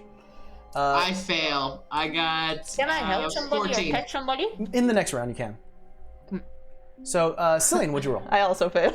I failed. I rolled a 12. All right, so Taryn, Cillian, and Dougie, each of you bounce upwards. You see Tassel quickly go, look up, grab onto the platform, and lift yourself up above. All of you try to reach as well, but unfortunately Tassel is taking the entire space, and you have to let go as you drop right back down. Each of you take another point of damage as you hit the floor once again. Now that we know that it's springy, can I brace myself to like jump once I land to like go a little higher? Yeah, roll me a jumping check. I'm good. I'll just fall. I'm disadvantaged to jump. I believe this is I rolled a 7 again, so 7. You shoot up 5 extra feet, enough where you don't have to climb, and you land on the platform. Taryn and Dougie, go ahead and roll me another strength check, climbing check. Climbing? Yes. Can I try to catch somebody? Yes, Tassel, who would you like to help? Oh, that's better. I would like to help Taryn in this case, because she seems a little bit lighter than Dougie. So Taryn, you get to only roll 2 And Dougie d6. did Oh, good. okay. Dougie, you succeeded? Yep. You climb, you get yourself up, and Taryn, what'd you get? I got a 4, but then I have to add on the 3, so 7. So it's still underneath my dex score. Tassel grabs your arm and helps you get up as you climb up. All of you are now on the exit pathway to Chamber 13. You look up and you see that the catwalk is completely destroyed, and it looks nearly impossible to get back to the observational room where you were. Clean that as well. Well, maybe if they think we died, we don't have to clean it. That looks like a structural problem that we should report to Abernathy. That's more like a maintenance issue. Yeah. That's outside of our jurisdiction. Or that. Here. Cillian is frantically looking for an exit. At this moment, the only exit you see that is safe for you is to chest chamber 13. Which is where I went down in the elevator to look at, right? Yeah, you went to the observational room to look through the offices, but not the test chamber itself. Not the actual test chamber, okay.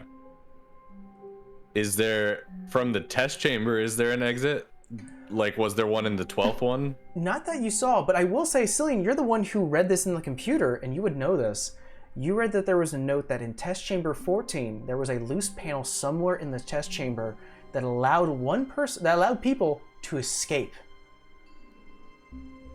There should be a way out if we could make it to test chamber 14, is what I'll say to the group. Let's get cracking then. So you guys go into the little small hallway from the exit of, and actually I can, let's do, yeah. You guys go into the little small hallway exiting out of test chamber 12, going into what looks like to be a small elevator that you'll have to kind of squeeze in, get like shoulder to shoulder. The doors brings you down to the lower sub-levels. The elevator stops abruptly and opens up. The circular door opens up and shows you test chamber 13. This here is going to be a bit hard to explain. So let's put you on a map. Ooh. Oh boy. It's not going to be your standard D&D map. Oh. It's much worse. Oh, nice. And I can Oh, even this is show the looking audience. tight. Oh wow. You are looking down, seeing about a 30-foot fall into what looks like to be this very caustic-smelling acid below you. That occasionally, like, some sort of wave goes over it and it turns into water, and then secondary turns into acid. Like something is strangely shifting the molecules down there. You see there is a floating platform right here, and in between the platform that you're standing on and the platform that you can get to, there is this helix-like circle that's... there is a staircase going to the left here that is dropping what looks like to be a small cube that drops down. In addition to that, you can see there are also some other floating platforms, and there is, you can see all the way across from you, the exit. Oh boy. So where did the cube land? The cube is up here. Okay. This seems like human Tetris, y'all. Taryn, from your vantage point, you can hear, "Hello." I look around. Nope. Nope. Hello? Don't like creepy voices. I look around to see if I can find the voice. Like, just... Say something. Are you still there? No. As you say no, you see a little red light come from this space as it ding, ding, Oh. ding, ding, ding, ding. You can hear servos starting to go around. What the hell is that?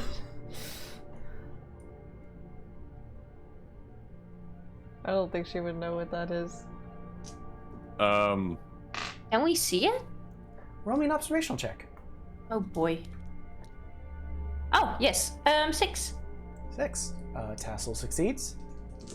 4. Dougie fails. Cillian He's succeeds. in awe of the acid. And Taryn 5. succeeds.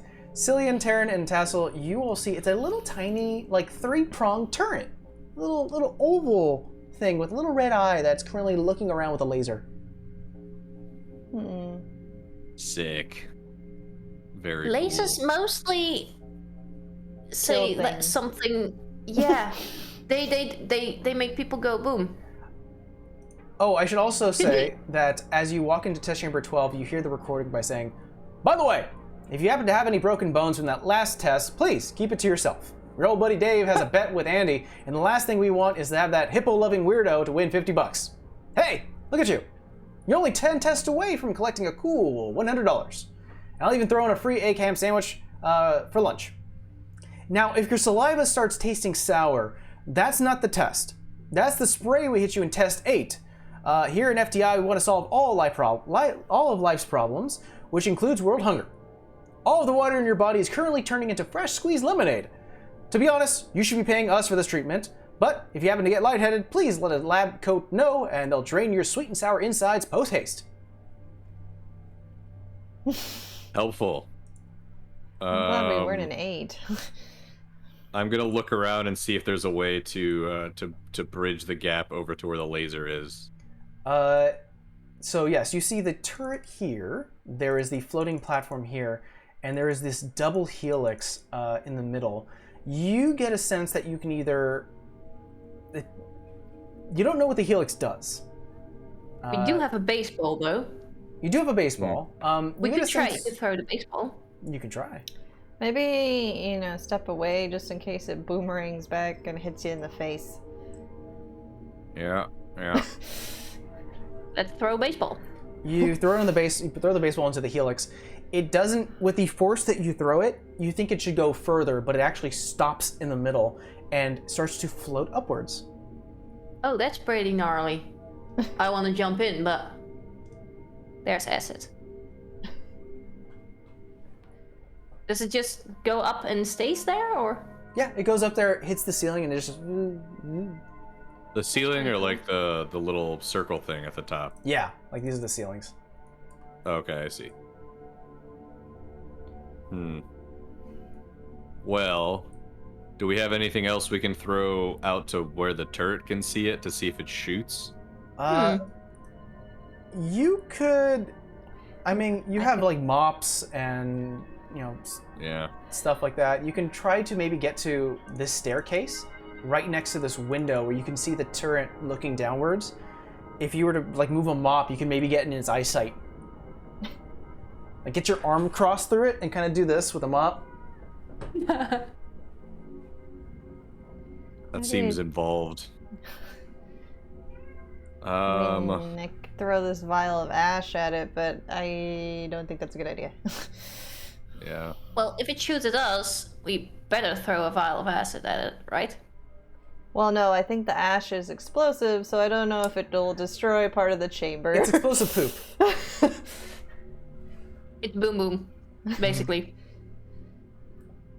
Is there any... So, from what I'm seeing, there's like a big gap between the stuff on our side and the platforms over by the exit. Yes. So there's nothing in that gap. It's just open space. It's open space. You see that in between this floating platform and this floating platform, there is these sort of lower sections that you can drop down to. There's like a little like indentation thing here, a size of a cube. There's like a little like bullseye thing here that you don't know what it does. Well, there is a cube fallen down. Yes, there is. Maybe we should do something with the cube. That one that's all the way over here? Or What's is there one in front of us? No, What's the like rough distance between our it's stuff from and there. the platform over there? The rough distance between here to here? Here to here. I would say about maybe 35 feet. So not a jump a normal person could make. Yeah, that's kind of that's a big jump. Yeah. Maybe, and tell me if I'm wrong, but if we take the cube and throw it into the helix, it will float up, and if somebody is fast enough to jump across, we could end up on the other side. But hey, I'm not the brains of this operation, but seems like a fun activity to do. Welcome How to do FDI. you know what the cube Experiments. does? Sorry? How do you know what the cube does? I think it's just a cube. It's not Oh. a tic-tac, it's not a ball, but Just a regular cube. it's a regular cube. I tried to Sure. pick up the cube. You pick up the cube. It's lightweight. There is a little button on top, and when you touch it, it gets a little heavier. You can attach it again; it gets a little lighter. Well, we could Oh, that's tape your fun. arm to it, since you have... And then when we throw you over, you will stay attached to it. Let's duct tape it. Just a We could try suggestion. that. We don't have rope. I mean, if we like saw off the bottom of our mop and tie them, which will take forever, and probably won't be a very strong rope, but You want to try light.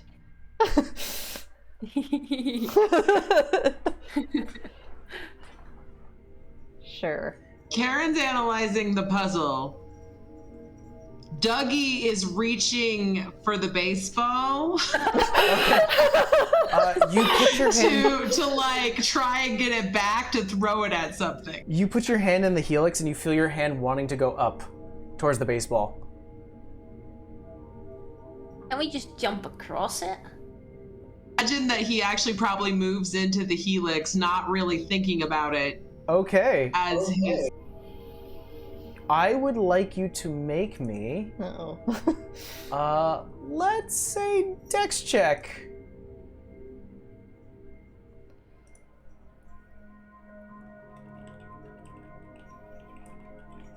$11, which is what I have. 11. You jump, like, not really thinking about it, into the helix, and your body starts to go upwards. You can feel like you can move your momentum forward if you wanted to, but in this particular moment, you were just going up to a point where you hit the ceiling, and you can grab the baseball.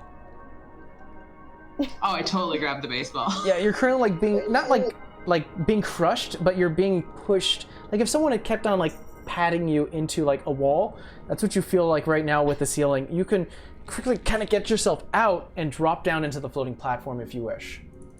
Yeah, that's what I would like to do. Is kind of like I'm imagining Willy Wonka and the floating serum when they get like stuck up across the ceiling, and I'm gonna inch and try and drop down. So the way it works is Dougie goes up here to the ceiling and then plops himself down here on the other platform. Doug, you can hear even more loudly in this particular moment. You can hear, "Hello? You're close." Hello? Hello? I totally am talking back to it. It just says like it's like a lot of like greetings, like, "Hi, hello." Well, I mean, if we're gonna do that route, why don't we all just go in? I like start waving at them from the other side while they're deciding what they're gonna do. Be like, guys, you can come over with this thing. Take the cube, Tassel, because it looks like there's a little spot for it. Here we go! Mario, jump ahead. Make me a dex check. 13, 13. but my dex is 13. Oh, you make it. All right. So yeah, you're able to get past, no problem. The problem is, Dougie, as currently you see Tassel jump with the box, you have to kind of make some space for her. And as you get to about this point here, Uh-oh. the laser now it's purple. It looks towards you and it goes, "There you are," and you see the stomach of it opens up and what looks like to be a gun comes outwards and shoots at you. Oh no. You Lord, take no. 2 points of damage as it shoots you into the elbow. I make a ow noise. Yeah. Quick, beat it Did with you- baseball. Did she take the baseball? Yeah, she does have the baseball. You also have a crowbar. You could beat them. It's currently separated by like a couple of. There's a gap between this space and this space, but you can throw a baseball at it if you want. I am gonna try and throw the baseball at, like, kind of like got hit and then like automatic throw it back kind of thing. All right, you're gonna do a missile weapon, means a dexterity check. 11. It meets. It beats. It doesn't. Do you succeed? Yes. You do. 11. So yes. You get shot. You're like throw the baseball. It goes hits the this little metal turret light on its feet. You get it to a point where like it's a 3-prong, so obviously its weak end is like getting pushed out sideways. So you hit it. It goes clink, and it goes, "Ow, that was mean." Shutting down. All right, Are you? good job. Okay. All it took was getting shot once. You are bleeding. I'm gonna whip out my first aid kit. Yeah, you can do that if you want. If you like to use your first aid kit, you can roll me a first aid kit, which I believe uses your IQ. And I have the -3 because your it's one of skills. my skills. Hey, there you go. Quick question, DM. Was there blood splatter? There was. Cillian's gonna look down and see if the blood does anything with the weird caustic liquid at the bottom. Roll me an observational check. And Doug, And I passed on the first aid. you heal 2 points.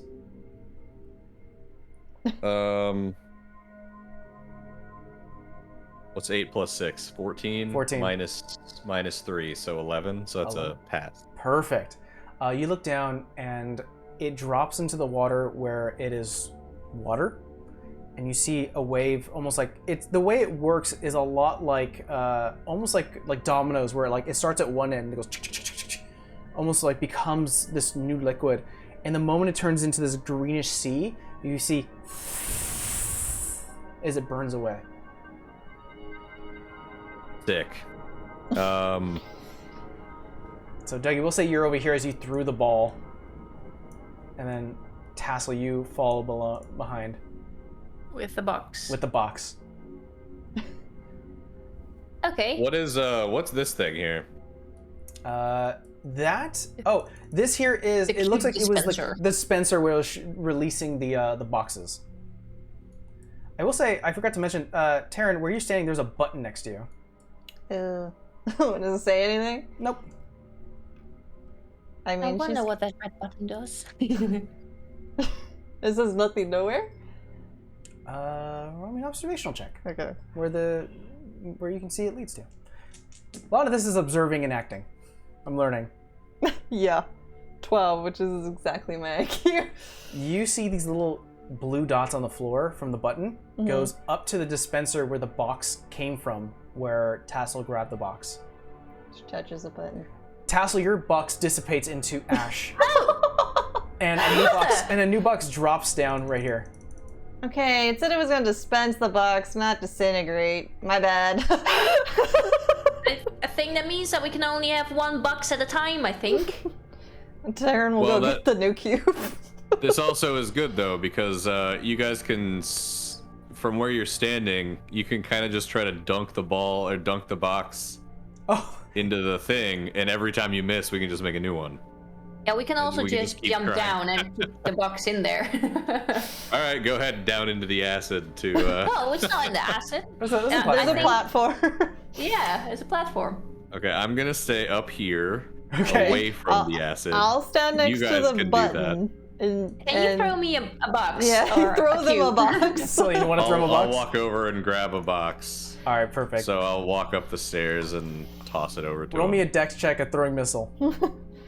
Oh no! Next check. Please don't throw too hard. If you crit on this, I will count that as hitting hard. A crit is, I think it's a 3 would be considered a crit. I fail. Oh, you fail. You throw it, it goes, poof, hits the water, then sizzles away. Aaron, can you do another one? She hits the button again. Another one falls. Roll me again. I'll try again. That's a success. That's a 6. All right. A light throw to you, Tassin. Thank you. Yeah. Okay. Dougie B, do you want to place the box in, or shall I do the honors? You Maybe know, look for any warnings before you. I check around the box. Does it says do not use kids under 8 or something like that? I mean, and where you're gonna put it. Okay. She's not the brightest tool in the shed. I'm sorry. You look at it and it says this side up, and you're like, oh. You turn around and then it says like this side up, and you're like, and then you look around and it goes this side up, and you're just like, what the hell's going on? Thank you, buddy. Dougie eventually takes it very nicely from her Yeah. and moves over to the edge. Sure. You move over to the edge. You're like near the edge of the platform right here. Do you drop down? Shall I lower you? Yeah, I'm gonna drop down with the box, I think. Okay. Easily done. It's not that far of a drop as you land there. There are two things. I'm gonna move you to a side here, but there's two things to look like. There is a little like indentation the size of the box, right here, and what looks like to be a bullseye on the floor.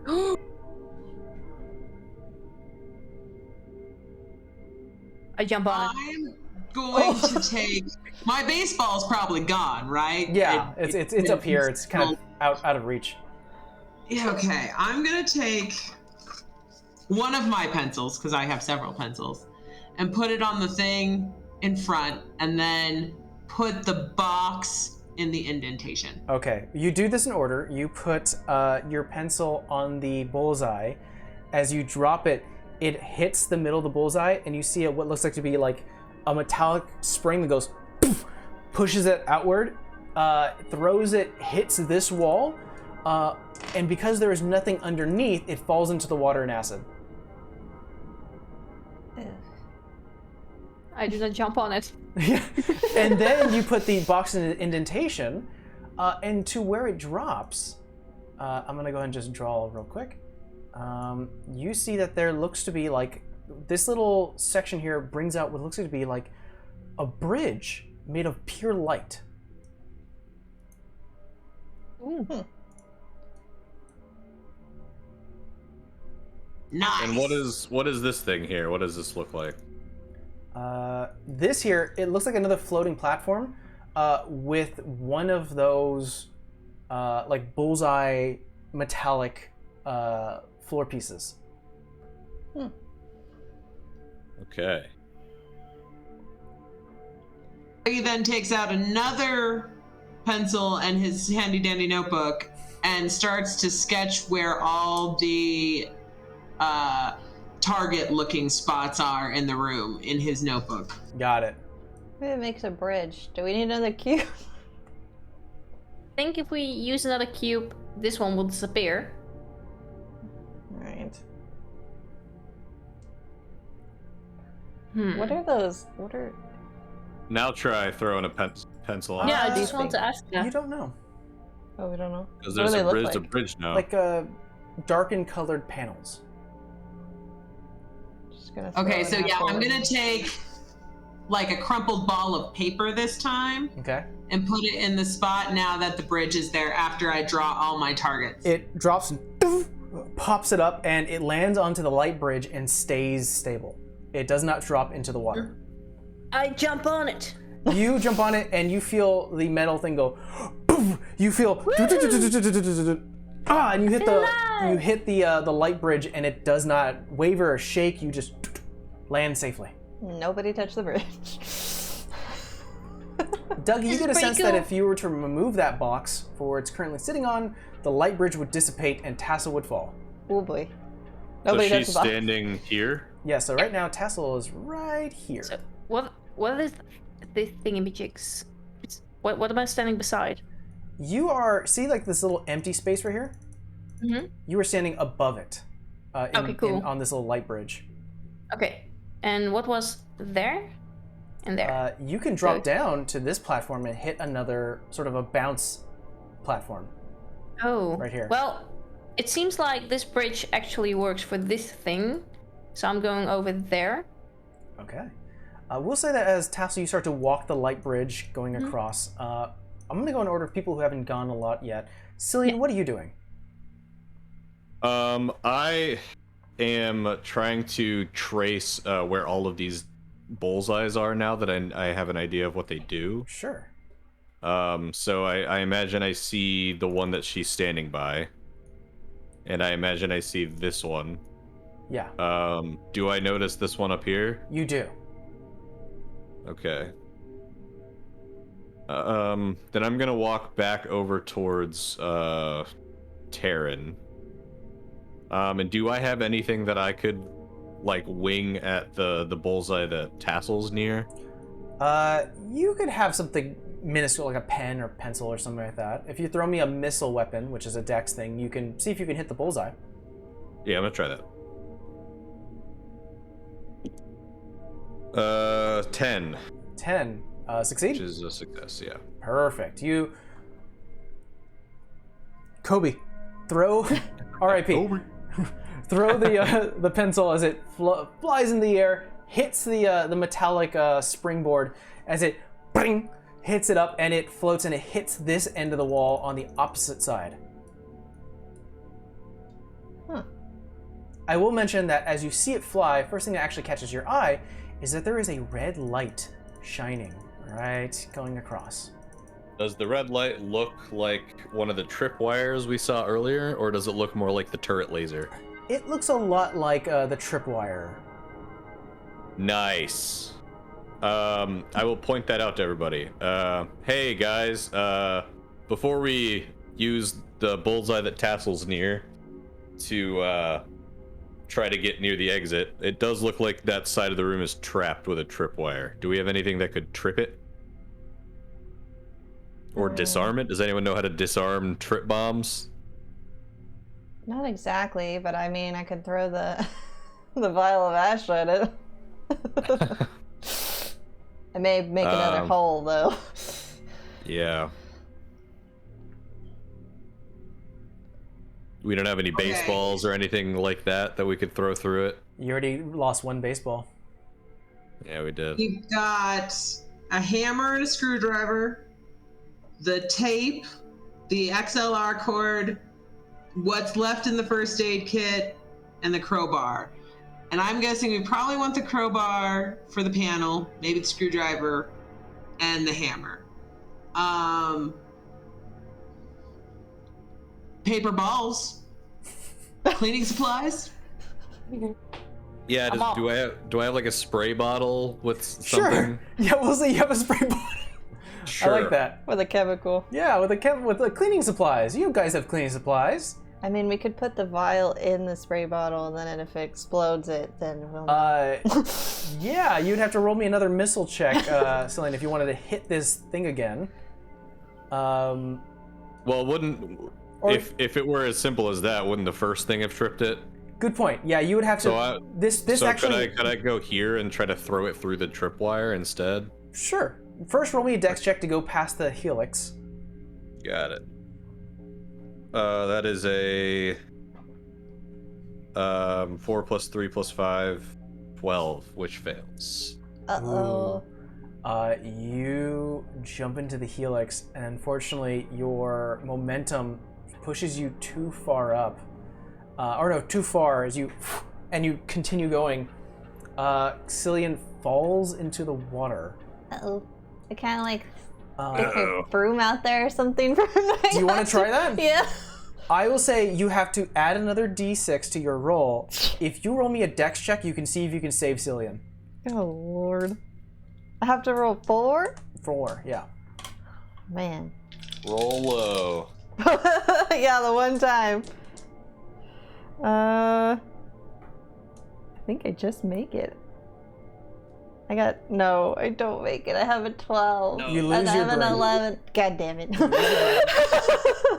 And Fuck. I'm gonna roll a d6, just a single d6. If it's 3 or lower, you land an acid. Okay. If I didn't have the extra dice, I would have You made fall down and you feel tingling happening all over your body. The moment you hit the water, the lights in this space turn red, and it goes, warning, warning, and you see a claw open up, like a section of the ceiling open up, and a claw goes, come down and reaches to get you, Cillian, and brings you back up, and you are just burnt, like you have like degree burns, and it drops you back in the entrance. You take 2 points of damage. So, how many health points does one have in this game? it. It shows says you on your HP. badge. Your HP. Yeah, your HP. It's on my badge? Yeah, it's on Yes, your badge. Dawn. Oh, okay. So I'm missing 4 now. That's right. Ow! Ooh. Yeah, oh, can I do No like bueno. a diagnosis check? Like if we could fix this? Sure, roll me a diagnosis check. Okay. I added minus a 3. Forgot. Yeah, you -3. It's weird. This game's weird. Yeah, I was like, 7 minus 3, so that's a 3. So that's fine. Like, could we fix this? You got lower than 4? Huh? What'd you get? I got 6. I got 7 in total, but then I minus 3. Got it. You succeed.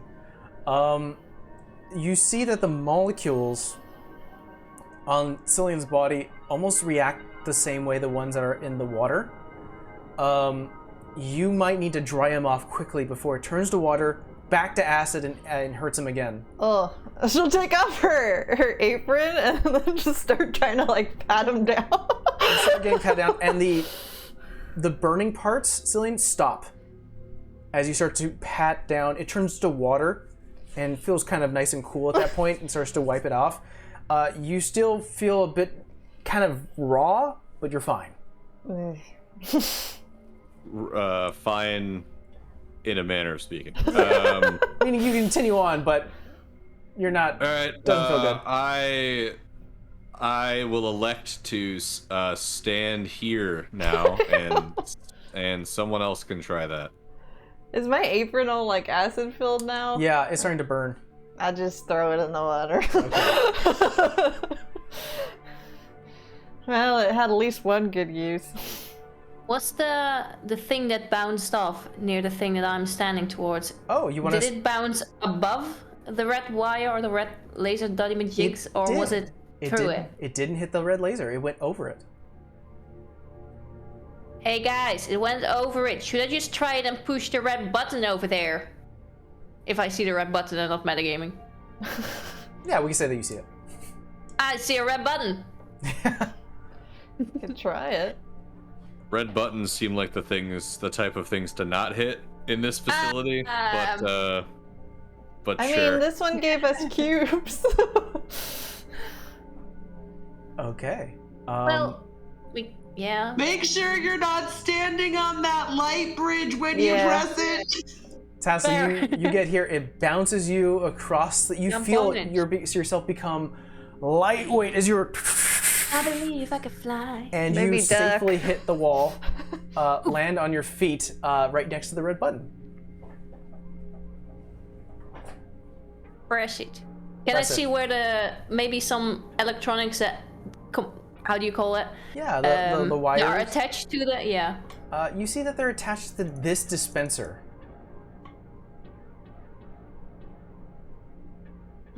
I press on it? You press on it, and a second cube falls down right here. Oh my god. Oh, that's convenient. But does the first one go away? No, What it does it say? stays. Good to know. Is there some other place to put a cube? You don't see Wait. it from your current vantage point, or you don't see anything. Did we see it? No, actually. You guys, I managed to create a different cube. Maybe I can't reach it though. Dougie, what are you doing?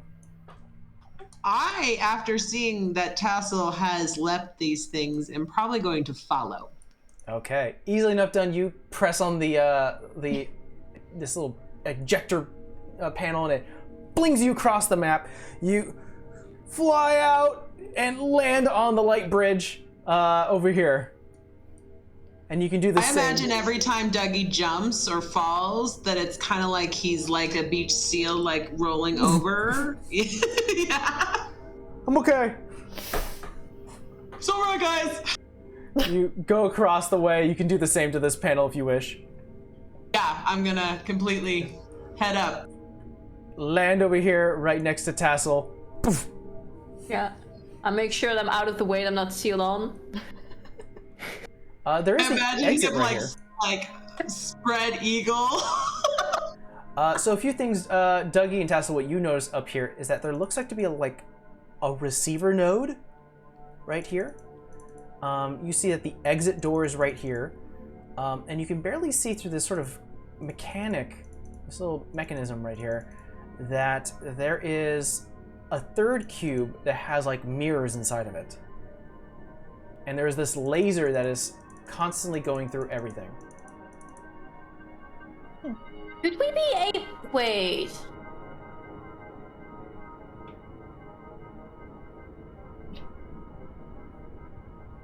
Yeah, wait, I'm gonna roll if she would know that. Nope. Oh, wait, 9. Okay. Would it be possible to redirect this laser I mean, it's to possible. create a laser show? If you've got like a mirror on you, maybe a compact or something. Well, There's the she mirror doesn't. box as well. Yeah. If we could get hands on that box with mirrors in it. It's shiny though. I think you're onto something, because I don't think we should touch that red line. That looks like a big no. Mm-hmm. Well, we can't solve the puzzle without our teammates getting the cube. I have a question. Yes. So if I were to jump from right here, could I just hop down? You can. You Okay. may have to make me a jumping check. Oh, that's gonna be great. Well, if I face plant, I'm cool. I just don't want to be crispy. How big are the boxes? Question mark. Oh, they're good, I rolled low. like 2 feet. Okay. I barely make it. I got an 8 plus 3. You jump from this top area, which is about 5 feet higher up, and you land, and you don't fall off. This way, Cillian. I'm not responsible if you face plant into the box. Yeah, that's fair. Roll me a jumping check, Cillian. And Taryn, if you want to help him, you can. Oh, okay. So she'll just kind of go like that. Roll 2d6. 9, so I'm good. All right, you land, not having to deal with that. 2d6, then like Less. 6. Yeah. You don't have to deal with that helix thing that basically failed you last time. Yeah. And Got me cooked. I'll go on the target to You bounce onto the light platform. get over here, and then I'll scurry down to this one. Oh, to here? Yeah. Roll me a jumping check Okay. to make sure. You don't want to jump down here?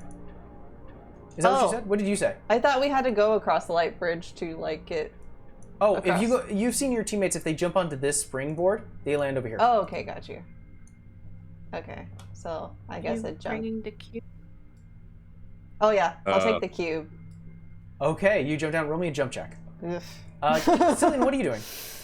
Let me get a different dice. Once she clears that area, I'll hop over as well. All right, perfect. 7. But I'll plus wait until she's 3. moved on. So 10. So I didn't fail. You didn't fail. You grab onto the box, and now you are left alone on this platform. There is, however, secretly hidden underneath this area is a red button.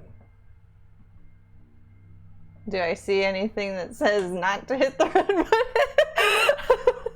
Not that you can see. She just says, "I'm sorry in advance," and she hits the button. See what it does. Dougie Tassel, you see that this arm reels back and is no longer blocking your path to get the box. And you hear.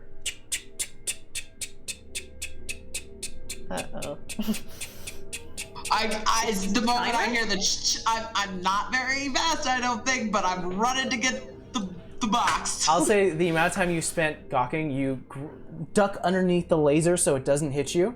You grab the box, and as the timer finishes, the arm comes back up and blocks your path. You're now stuck here. Uh-oh. I pressed the button again. You don't see this. Damn! Your angle.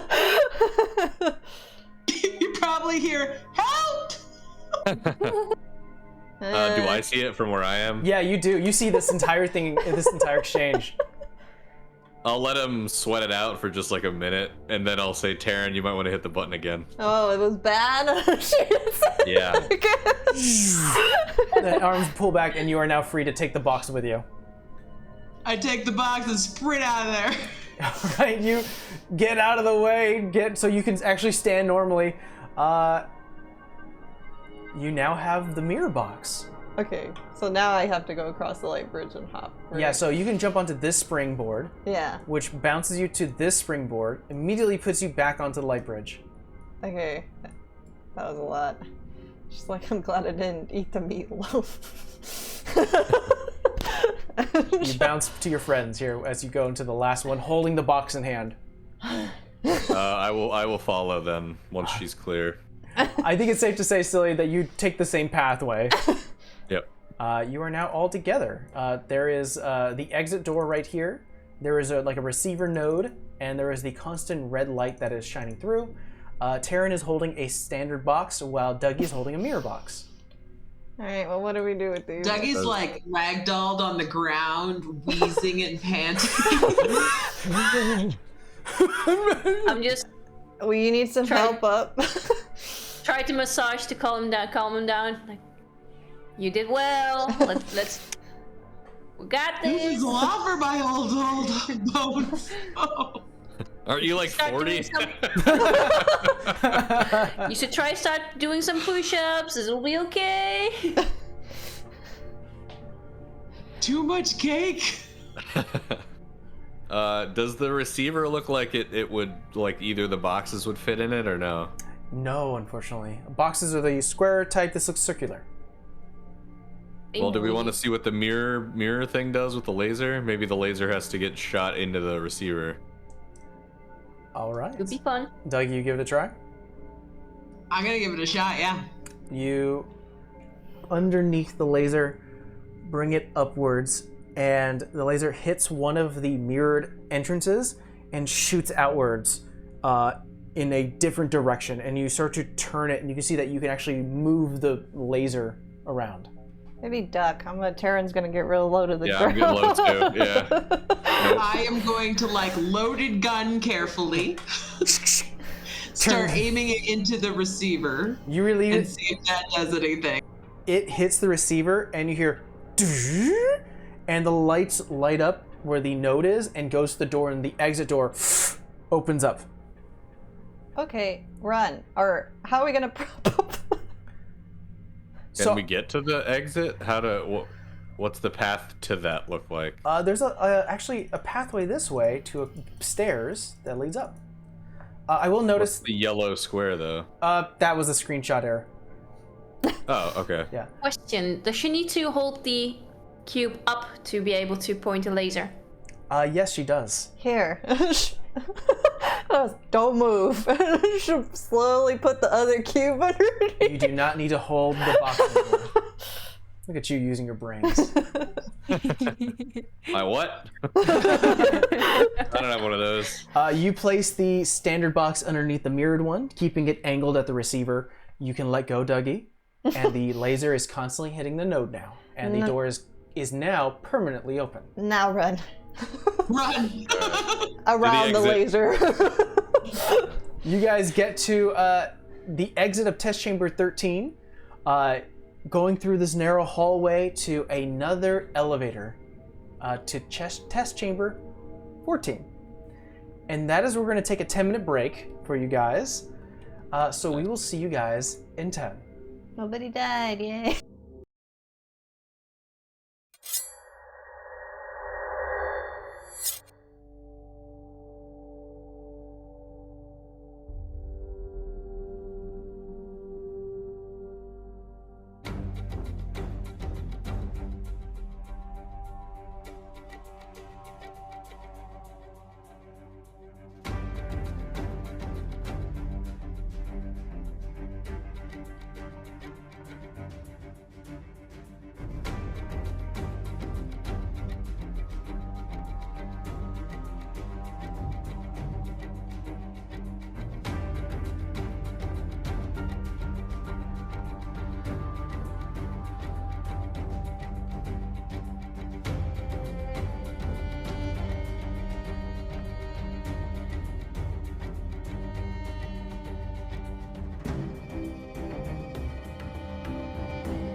Hey everyone, and we're back. We join our party. Our team of janitors is essentially all they are. What an epic sounding group we are. Our We team clean of, up. You clean up. I mean, The some of us cleaning crew. had jobs that we got fired from us. Some hinting at that. You guys all squeeze into the small, snug little elevator as it closes in once again. Brings you down to test chamber 14. As you exit, once again, I'm not going to be able to fully describe the puzzle-like map that shows you, that is in your way. Let's put you on a map. Let's find us a map. A map! No. You exit right here. There is a red button to your left. You see that there is a ball that drops right here. So this metallic sphere from a dispenser. There is this shimmering blue field that races across half of the test chamber. And above it, you can see that there, on the other side, is just this little dispenser that's constantly tossing down mirrored cubes. In addition to that, you can see that there is, what's it called? I'm trying to think. There is a downstairs section over here. And there seems to be a double helix over here as well. And there's like a raised platform. There's a lot to look at. You can see it all here. Ask me if you wish, and I will give you more details. If I'm actually looking down, I will go look at the red button. Oh, sure. You can go over here, look down at the red button. You can see that there is a light, like some sort of light barrier in this little alcove, and you do see a turret that says, "Hello." Oh no, goodbye. And she walks back to the group. You see, due to the light barrier, it can't fully aim at you. We have one of our not so nice friends down there that likes to shoot at people. So, in theory, there's a open or loose like ventilation shaft that we can escape from in this room somewhere. Yeah, Oh, either right. either in this room or somewhere adjacent, like essentially it's somewhere here in test chamber 14. Can I do a scan of the ceiling and walls, see if I see any? Roll me an observation check. So DM kind of level question just on a visual. Everything that looks the same in this map would be essentially the same. Like the helix looks the same as the last map to us as the characters, right? Exactly. Like everything like that. I rolled a 10, which is good. Passing. You do notice that the ceiling panel above the exits, right above it, is a bit loose. With the 10 as well, since it's a succession, you notice that the helix and the way it's turning is going the opposite way. It's going down. Yeah. No bueno. Well, we could throw something in it again. See what happens. Well, that's good, because in the last room we had to figure out how to get the door powered and open. But here we just have to get the helix reversed so we can get to the vent. Essentially. What does the orange on the ground do? You see what looks to be orange paint. It's only on this part, though. The blue paint did something as well. Right? Yeah. In the other room. You remember that orange paint, the blue paint made you bounce. Yeah. Can I get the ball and try to throw it at the orange thing to see what it does? Absolutely. How do you throw it? Do you like just toss it, bowl it? Oh, you hit it? Yeah. You hit Double it. overhead. Throw it overhead, and it goes. And it actually increases momentum as it hits that one space, and it boom, bounces. Just make me a dex check right now. Oh, we better duck. 10. That's 10. a success. You duck under it, it goes. It hits the wall behind you and drops down. Okay, so orange makes you go fast. I guess. Yeah. Nobody hurt? No. In this room, not yet. Can I do a In medicine general, check yes. on him after he says this? Oh yeah, he Oh. got a little crispy. Oh, here, let me take a That's look the at smell. I also broke my legs twice. You did. Roll me a first aid check, Dougie. 7 minus 3, 4. 4. With the help of Dougie, healing your wounds, Cillian, you heal 2 HP. Nice. And Dougie, unfortunately, that's the last usage of your first aid. Thanks, Dougie. Oh, just take care of yourself. We don't have any left. I've been doing a There's very a- good job of that so far. There are 2 red buttons in this room, right? There One are. to the left and one. There is this button over here that looks like it's a circular indentation, like something circular has to drop in there. And there is this red button down here. Wait, did we lose the ball? The ball has No, fallen. the ball's here. Yeah, it's here. Oh. Do we need to throw the ball into the... Oh, I think apologies. so. There's a third red button right here as well. What is that Does one it say anything? Yeah. You notice a lot of these buttons don't really have labels. Well, maybe it gives you another one of these weird cubes. The ball dissipates into ash, and a second ball drops. Okay, this is generate ball button. The BB, the ball button. The ball. How heavy is this ball? It's super light. Super light. Yeah, Okay. it's got lights on it, like these like strips, but it's very, very light. There's something about like it's like almost magnetized. Can we try to throw it into the red So if I were to things? bean someone with it, it wouldn't do damage, is what you're telling me? Essentially. Okay. Can Taryn dip her vial into the orange paint, like lightly, so it doesn't like push into it? Like you want to scrape some of it? Yeah, like I just want to like coat it a little without it going. Sure, you can do that.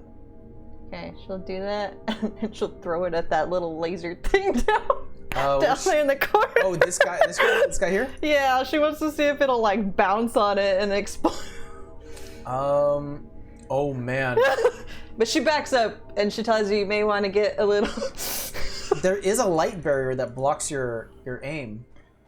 Can she I'm just afraid like? we have to push the button. Yeah, I know, but I also don't want to get shot by a laser. Wait, are you throwing the vial of ash at it? Yeah. Wait, save it for the 3, right? Oh yeah. You do see that there are 3 other turrets here that are like, hello, hi, Oh snap. how's it going? How you Okay, never mind. I'll save it for those 3. But she did dip it in there.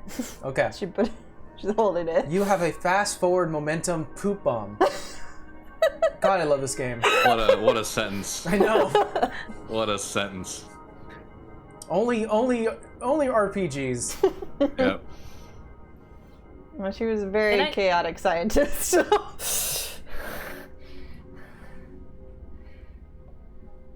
Like, The red. Oh, sorry. oh, go ahead. The red thing was with it where something round should be placed in, right? So Can I there's a- try to? You want to throw it from where I you want to volleyball it over the. volleyball it. I will have to say that there are this sort of light blue force field. To make more of a visual effect for you guys, it does go the entire length of the ceiling. Oh, okay. No, That was no, a no, no, creative no, no. choice to make sure that you guys can see further in. Yeah. But yes, you can try it though. You could still. Sure. It goes all the way up to the ceiling? It does. Yeah. Okay. You throw the ball. It touches the sort of force field, and it goes and dissipates. Oh, force field. No. I hit the button to get another ball. Okay. That was satisfying. Does that force field look like the same one down there that's blocking the turret? No, actually, this force field seems a bit lighter. I throw an apple down there. This is Oh. what she had in her apron. Instead of for this one down here, instead of dissipating into light and ash, it actually boom, bounces off. Question is, can it shoot through it? Can I I try to try- toss the Oh, ball at the button Okay. and just kind of see? Make me a missile check, missile weapon. So that's a dex. 3 ones. 3 ones. That's a critical. Nice. I will say, not only do you throw the ball and get out of the way quickly, because what happens is as you throw the ball, it taps the button. Both this light barrier drops, and the turret goes, there you are, but you duck out of the way before the gun shoots off. In addition to that, as the button is hit, this dispenser spews out what looks to be like an orange paint that now covers the entire floor. Oh. In the straight line in front of it, or everywhere? In a straight line. Okay. Maybe we go Ooh. running through the paint. If it's momentum. Oh man, I really don't want to do that. I really don't want to do that. What's this thing on the wall here? I forgot what that was. Hold on. Okay, good to know. Is the barrier also going through the water? Like, could you No, duck actually, underneath it or swim underneath it? no, you can swim underneath it, but it's that shifting acid water. Uh-huh. Ew. What Yeah. was that? If you don't pat yourself down, you end up. Oh, that's a receiver. That's a receiver. You see that there is also a red laser coming over here. Yeah, buddy. Oh. Oh, it's the mirrored box for. Mm-hmm. Oh lordy. And we see the mirrored box in the water. Yeah, or... it hits It's the water, dripping. it sizzles due to the acid, and then a new one drops. And then Like it's another constantly one. in a loop. Okay. Cool. So maybe just one of us has to go through the acid water and redirect the laser back, and it'll disable the force field.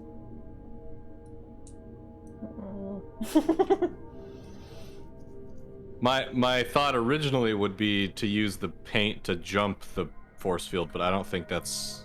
I You don't can't think because it goes all the way up. Oh, I should Yeah. mention, as you would have already played as you were standing inside here, was another recording that says, if you're interested in another $40, please flag down another employee and let them know. You can stuff your stained pants with $140 if you let us splice you up with some bat DNA and find out if you can echolocate your way through a dark maze. Don't worry, we'll put you back. Hell, we'll even remove some of the tumors you have. And now I hear you ask, but Dave, I don't have any tumors. Well, if you've eaten in the cafeteria, then there's a 60% chance that you have some benign tumors. 80% if you've eaten the meatloaf. See, I didn't like that meatloaf. It's not like your favorite dish, Dougie. Oh no, Dougie! I will pull out my notepad and write that down. I never eat the fucked up. meatloaf. I use it to experiment on. Oh, Dougie. I eat the meatloaf. I'm very Shock. concerned. You've got Chock some full of benign- tumors. There's 80% tumors. chance that you have benign tumors. Lovely. Roll a percentile though. Hey, there's still 20%. Oh gosh. I feel like we 42. should. Oh, I we have don't the know. feeling. Not good. I have the feeling that we need to get through the water to actually solve this puzzle, but I don't want to be acid splash damaged. Well, first, short term. Let's deal with this guy. Yeah. We have a ball. What if We also have a like, crowbar. dismantle the stairs and throw them in the water? Maybe it'll give us enough to like run across real quick, but we still have to get past.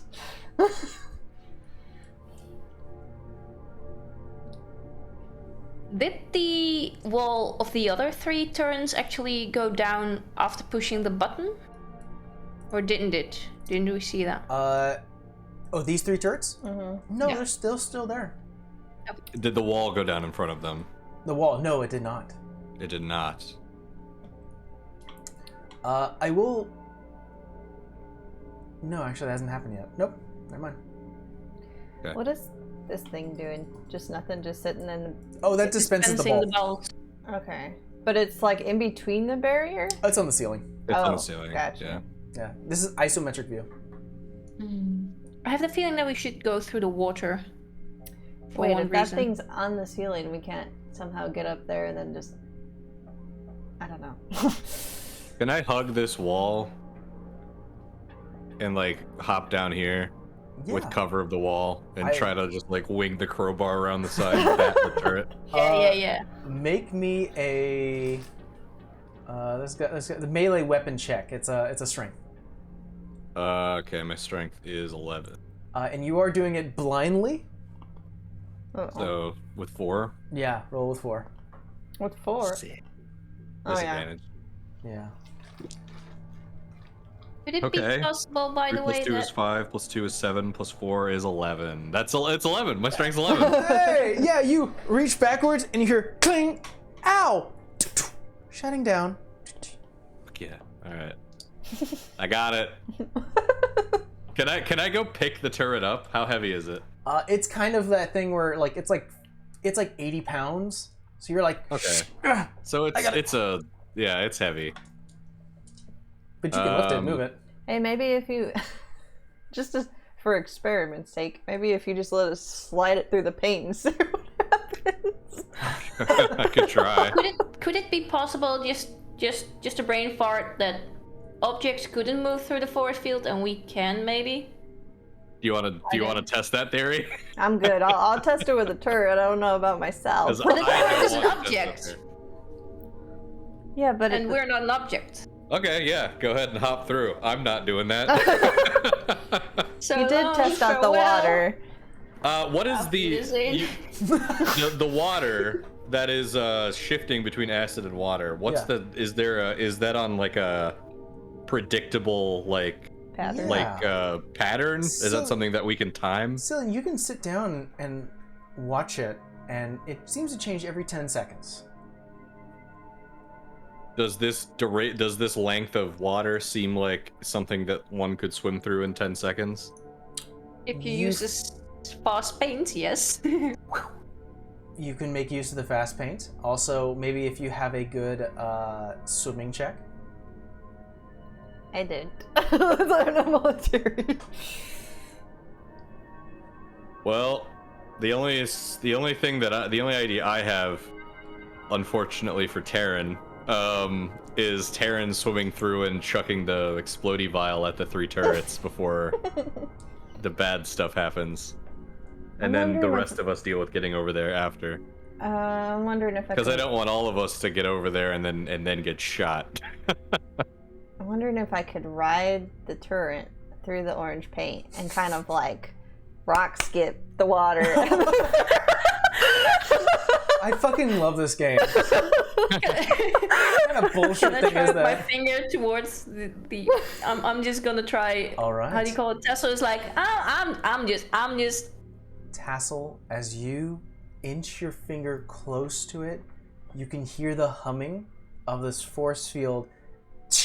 And as you start to get ever so close, you hold your breath and close your eyes. You're ready for it, and your finger passes through it. Oh, then we can just walk around. I go through, I go back, I go through, I go back. Does something happen? Nope. I think we can. Hey, you guys, go look. Her belongings all go through? Yes. Yeah, I'm naked. Not naked. That's what kind of party this is. We had exploding poop. We had. Hey, well, I still gonna get the turret and coat it with paint. Terran? Just in case. What? I'm gonna have you make me an escape roll. Uh-oh. Gosh. What is that? It's a dex. Okay. Let's see. Yeah. And then you're gonna make me a swimming roll with 1 less dice. Oh. But let's see your escape first. Well, that's a 12, so I fail the escape roll. You grab onto the turret. It's heavy, and the moment you put it onto the paint, it actually kind of is a little lighter. Yeah, you can actually kind of shift it. It takes some effort to actually get it moving, but you know, Newton's law, the moment you start moving it, it's hard to stop it. And you aren't able to get enough momentum as you were hoping for due to the poor escape roll, and it starts to drag you along, and you're like, wait. You try to put some friction to stop, but this paint does not allow it. Okay. As you are now being basically slow Catapulted. and then pushed ever further into the water. Make me a swimming roll as you are now into the water. You're not skipping like a rock you were hoping for. That's still technically Dex, right? Yes, Dex. With the +3, I know. Yeah. Oh, I roll low. Hey. 3, a 2, and a 2 +3. So 7 + 3 is 10. 10. So I'm just under. You take 1 point of damage as you see that your feet, as you start to get out of the water, turn into acid, and now your shoes are covered in acid. She throws them off and pats her feet down. Like she did with Cillian, and then she throws the ball. Oh, okay. Roll me an explosive check. Oh, I think I'm good. No, I'm not good with this. It's just regular. What is that? That's a Dex. That's Dex. Of course it's Dex. I'm gonna roll low. Okay. 5, 6, 7, 8. 8. All right. You slide it underneath, but due to the friction-covered vial that you have, it goes. It slams into the back end, and it. You just hear, "Oh God, what's that? What the fuck?" And all 3 of them are knocked to the floor and shut down. Baby. Nice. This is why I got Alright. fire. I'll just kind of walk over then. Can I just skip through the portal? Go through it. Who has the ball? It's on this side. Who has it? Yeah, the ball can't go through, but we can catch the mirrored box and do something with the laser, I guess. Oh, yeah. Okay, as the next mirrored box falls, I'll try to grab it. Okay, you catch it. Not a problem. It's right next to the edge. And then I will walk over to the laser, and I will stand at an angle so that I won't accidentally zap myself with it. Okay. And I will yell to steer clear of this line. Yeah. All right. Everyone gets low or gets towards the wall as Cillian, you angle the box. You hit the receiver here, and this dispenser starts to spit out this blue paint. The blue is what? Bounce. I'm gonna walk over there. Wait. And there's I see a button on the ceiling Yes. above the blue paint. Above the blue paint. All right, so then I'll put the box down, where I'm standing, and I'll walk over there. Okay. You're currently standing, looking over the cliff or the little drop. How high up is it? It's about The 5, button? out of hand reach, about 5 extra feet. Is above the blue paint, is that a red button? There is. Yeah. Should I try to jump for it? Yeah. Jump on it. Jump on. All right, I'll jump for it. I'll go for the blue paint and try to spring up to the button. Make me a jump check. These go so well for me usually. Do it. I believe. 3 3s, so 9. That's a Nice. success. There you go. You bounce down using the extra momentum from the spring that you had in your step. It actually reaches enough where you can slam the button itself, and you notice, or at least Taryn, from your particular vantage point, you can see that this elevator, this platform starts to go up, then down, then up, then down. Can I go get on it? Well, let's give our other players a chance. Dougie B, Tassel, what are you doing at this moment? I feel like Dougie B would have looked around the room and then watched the his companions do all the things that they've done. And then he's probably just gonna walk over by the helix and take a look at the spot right next to it, that red spot on the ground. Sure. You see what looks like to be an indentation, about almost like a spherical size.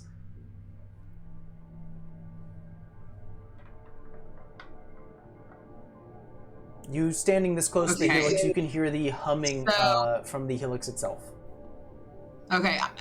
At this point, if the thing is going up and down, if I'm close enough as Cillian hits the button, I would probably head over there and jump on that as that is going up and down. Perfect. Taryn and Dougie get onto the platform as you both see that Cillian currently is hit the thing. You didn't fall 30 feet, so you're not taking damage. You're just bouncing. You're just bouncing. Just vibing on the trampoline, man. Tassel, what are you doing? I start playing football with the ball.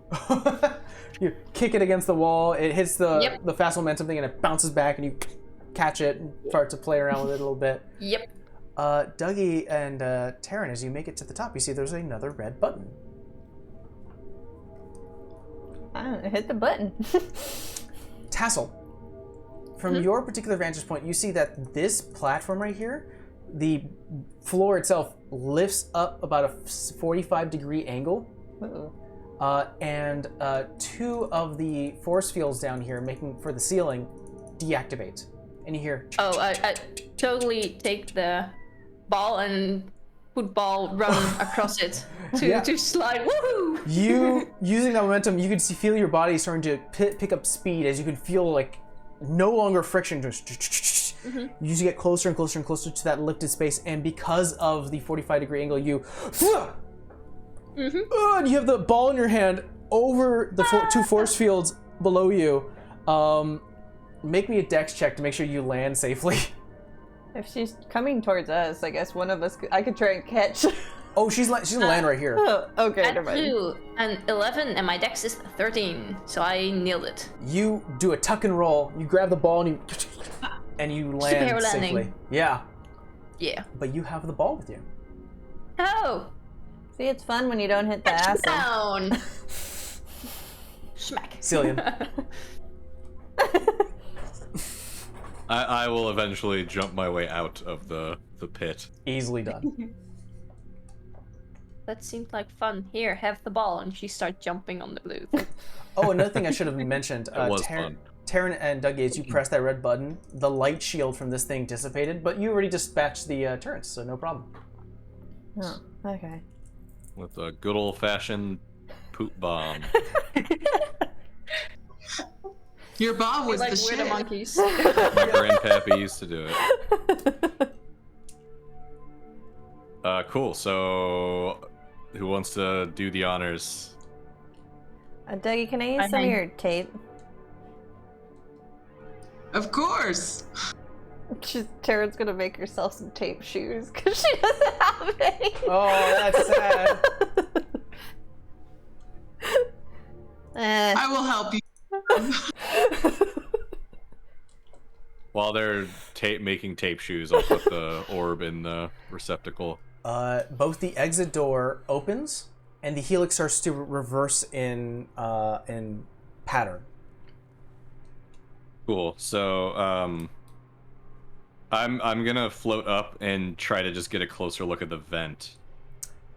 You see that there is gum wedged in the creases of the panel, and the automated repairing system cannot fully close it, so it's constantly going and it cannot fully close. There's a momentary section where you can like place your hand underneath it, or a crowbar, or whatever you have, a screwdriver. Cool. First, though, does it smell like cooked meat? Yes. Ooh. So the fire has already been spread through the vents. Yes. It's time for me. So I don't have to worry about getting crisped while I'm in there, in theory. In theory. In theory. In theory. So that I will point. I'll just point it out and say we can hold this open with the crowbar or pry it off, and this is our exit. Or we can go through the rest of the tests. No, I'm good. Which I don't want to do. I don't have real shoes anymore. Come on, guys. There's 10 more tests you can go through. No, 9. You can only earn $140. That's not enough.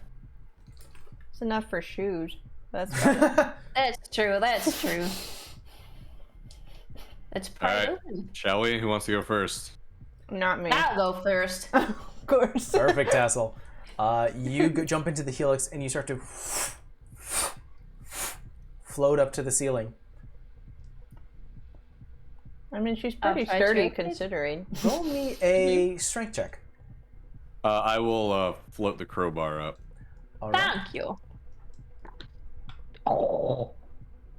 I threw a 14, and I have a strength of 12. You're I rolled a trying. 6 and 2 8s, 2 4s. It's too difficult for you. I'll float up and try to. Roll me a Sprain the strength check. muscle, man. 11, and my strength is 11. There you go. You crack open the. I can actually switch out of this view now. You open up the loose panel, as you see that at this particular point, as you remove the panel itself, it shifts off to the side. It's still being pushed up to the ceiling, but is unable to go past the section that you're in. Due to the loss of the panel, you move up further. You actually start to fly up. You and Tassel, 20, 30, 40. Did we have... What were the extra cables? Yeah, you have XLR cables. What are those? They're like Am I stupid? No. They're not readily used in regular life. They're like audio cables, like for microphones. Can we try with the cable to pin us back on the ground? Try to hook it somewhere that we don't float. Like we all float Well, up there. where are we floating into? Yeah. Like into some sort of space or what? You can't see. It seems like the tunnel that you're in goes up more than you can see. No bueno. Can we? You want to stop Like- yourself? Yeah. I would try to grab. If looking up into it after taking the panel off, it looked like an endless tunnel, I would probably stop myself. Yeah. Roll me a strength check, Okay. both of you. And Taryn and Dougie, you are just watching this from the floor. Yeah, we're. I don't know about these shoes, but I don't have to touch the floor. I succeeded. I rolled a 7. You And 10, you both grab onto the sides. You're already some ways inside the tunnel. It's very difficult to move your way down. But you have stopped yourself, your momentum. Well, well, should that's we something. help or should we wait till they turn into meatloaf? Do we need to yell down? Help? I think we help as soon as we realize what's going on. Sure. How do you do so? How you feeling? You have your broom. Well, I'm looking around to see like where because this was supposed to be a way to get into the observation deck, right? The only thing that what you read, and I'll go ahead and reread it. It was that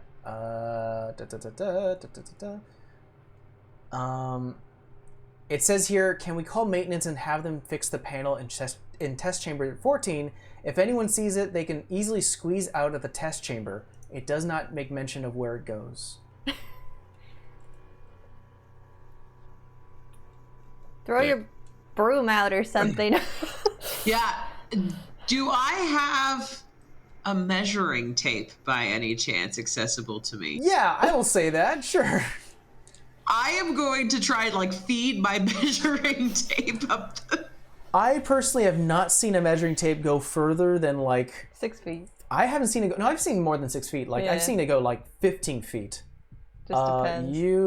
It's Dougie. Start Dougie. We'll say it's a Dougie 20-foot probably has measuring one. tape. It goes up. It reaches about not even fully to the ceiling. I mean, it's like a how many boxes is that? 1, 2, 3, 4. About no, actually, you do reach the ceiling. So I'm imagining my thought is I'm gonna get up to the exit. Is that door open yet? It is open. Okay, I want to stand in the doorway. Is what I'm thinking. So get out and then feed the tape up. Tassel Cillian, you see a tape going past you.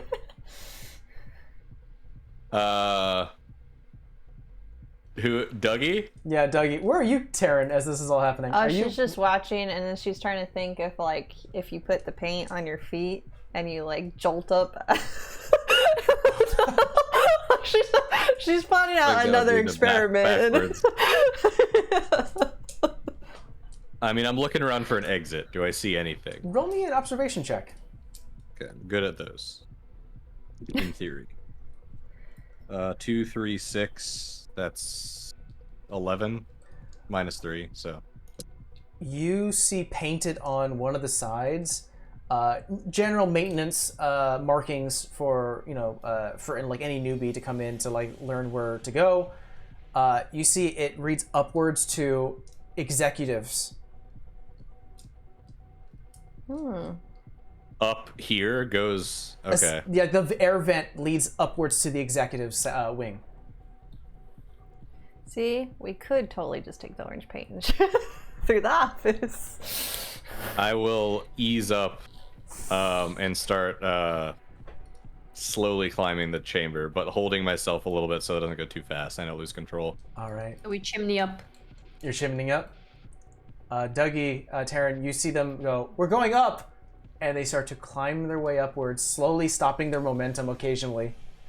What are you guys doing? All right, I'm gonna take off my tape shoes. Okay.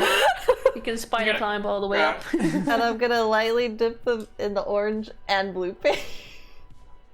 Okay. I will let you know that they can't be combined. Oh, you they have can't? You can have one orange, one blue if you want. I think I'd probably need the bounce and not the orange.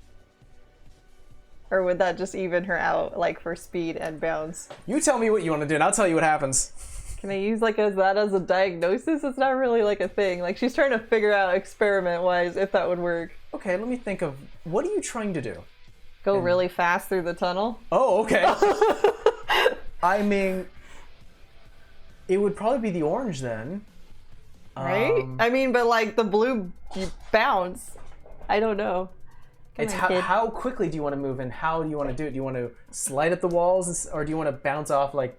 bounce like, and just keep going. Okay, Because she's you this want the blue. chaotic. Yeah, you Blue? can with the blue. Okay. Then she'll go dip it in the blue. Dip it in the blue, you put it on, and immediately you... As Oh you wait, put your- she puts it and then she slowly walks over and she just kind of grins at Dougie and then she puts her tape shoes on and then jumps. You jump and you start to go... And the moment you get into the tunnel, you go... And you start to like rocket your way up. Cillian, Tassel, you see Taryn go, "Yeah!" Bye! Taryn, you take 1 point of damage. Okay. Dougie's gonna, look back at the easy exits and go shrug and then just kind of try to ease his way. It's especially tight with his, additional bulk. So he's gonna try and I imagine he's going slow because he doesn't have the momentum starting for the bottom even. And so it's like a wiggle thing for him. Slowly going. You guys float up, climb up, and bounce up. For what feels like an hour. And it's like you end up having that moment where you're like, so what do you guys want to talk about? Yeah. This place, Dougie right? regales you all with the meatloaf stories that he's had and how he needs to go to the doctor and get these checked out. Dougie really needs some medical attention. There's a med bay. You guys you guys continue going. I gotta get back to my space. Taryn's the first one to hit it, going as extra fast as she does. The tunnel stops and curves a little bit, and due to your bouncing momentum, you hit a grate.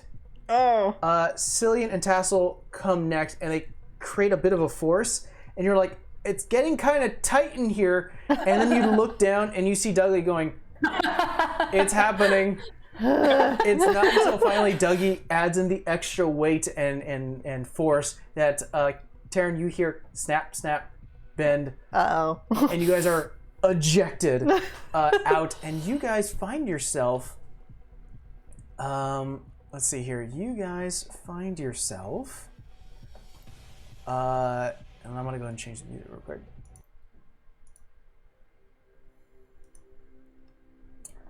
You find yourself in what looks to be a red painted office. Red walls, gold trimmings, a bookcase with several books about science and technology. there is a very, very gaudy looking painting, like huge, off in the corner of your CEO, Dave Thompson, giving like what he believes is like the best, coolest look. Like, is this right? Is this right? Like, what should I do here? And below is like golden a plaque that says Dave Thompson. There is a desk, a really dark wooden desk. As you lie on the floor, as you are ejected out, you hear and confetti goes off, and Dave is standing over you, the Dave Thompson, and he's holding a sign that reads "Happy Retirement, Jerry," but it's crossed out, and below it says "Congratulations" written in red paint, and he goes, "Hey, look at that! You made it, test subjects. You're the first in." No. Wait a minute! Don't you work for me? Yeah, I come to ask for my job back. What in blue blazes were you doing in the test chambers? Cleaning up a mess. We were cleaning out. All right, listen. I don't care what kind of. I'm not king shaming, but if the test chambers does that for people like you, I don't want to know. Oh, we were cleaning up explosive poop. Yeah. Well, explosive poop. Whoa, that sounds like a sexcapade. Sexcapade. I like that. Sex escapade. Great. Is there any blue paint left on my feet? Sure. He brings out a small thing and he goes, "Well, I have a meeting with the ruler of Calpax 7 in about 15 minutes. I get it. Employees do crazy things to get promotions. All right, I get it. But you didn't have to go through the test chambers. But you're way braver people than most, so you prove your point." He grabs onto each of your badges, tears them off, and goes, "Go talk to Sarah in HR. Tell them that you're, I don't know, what do you want to do? Interventional study? Perfect. We'll put you there. You start Monday." Grab your badges, and I'm going to go ahead and change out our slides for the stream to see. You are now all with an interdimensional study. Given raises, given a promotion, and he goes, "All right, what are you doing? Get out of my office. If you don't, you'll find your belongings next to your car or the bus stop, however you came to work." Cool. Thanks. Bye. And I leave. Awkwardly, we see the rest of the party close. The door closes behind you. I leave some blue paint onto the doorknob for when he leaves. Okay. You hear, ha! Blue paint. That's a reflective gel. I got that. That's great. We end the story here, guys, as we now see the janitorial staff now getting their new badges and their new assignments working with an interdimensional study, and that's how you leave a cliffhanger for a sequel. Nice. Noise. But that is where we're going to end the story, guys. Oh my Yay. god. Yes. Hopefully you Now I enjoyed wanna. it. Yes, I love That was a it. blast. Yeah. Yes, I've never done like a setting like that. It was a lot of fun. I agree to that. I love Portal the game, so this is like It being reminded there as well. me- Yeah. It reminded me of like a mix between Portal and have you guys played what's the game from Outer Worlds, I think it's what it's Oh called. yeah, Outer Worlds. It reminded Where me it's of all like the capitalism. corporations That. in that game, but like mixed with Portal. It was cool. Yes. Yeah, Yes. there was some heavy Portal influence here, but I wanted to make it very interesting. All the maps here, while it is being hosted on Astral, all of them were made within the Portal 2 customization kit. Oh, nice. You can make your own Oh, portal that's so rooms. cool. So that was really fun. Very cool. Thank you so much for Good. joining us, guys. Hopefully you enjoyed it. If you did, let us know, and we'll make more of these types. Thank you so much to Aaron, Crash, and Branch for joining us, and Branch specifically for the first time on the channel. Ooh, Yay! amazing. Thank you so much. I was making jokes with Amber Crash that every time we invite you, it's always a non-standard D&D affair. it's okay. That works I out. enjoy it. So yes, thank you so much, guys, for joining us, and we will check you guys next Sunday. Bye.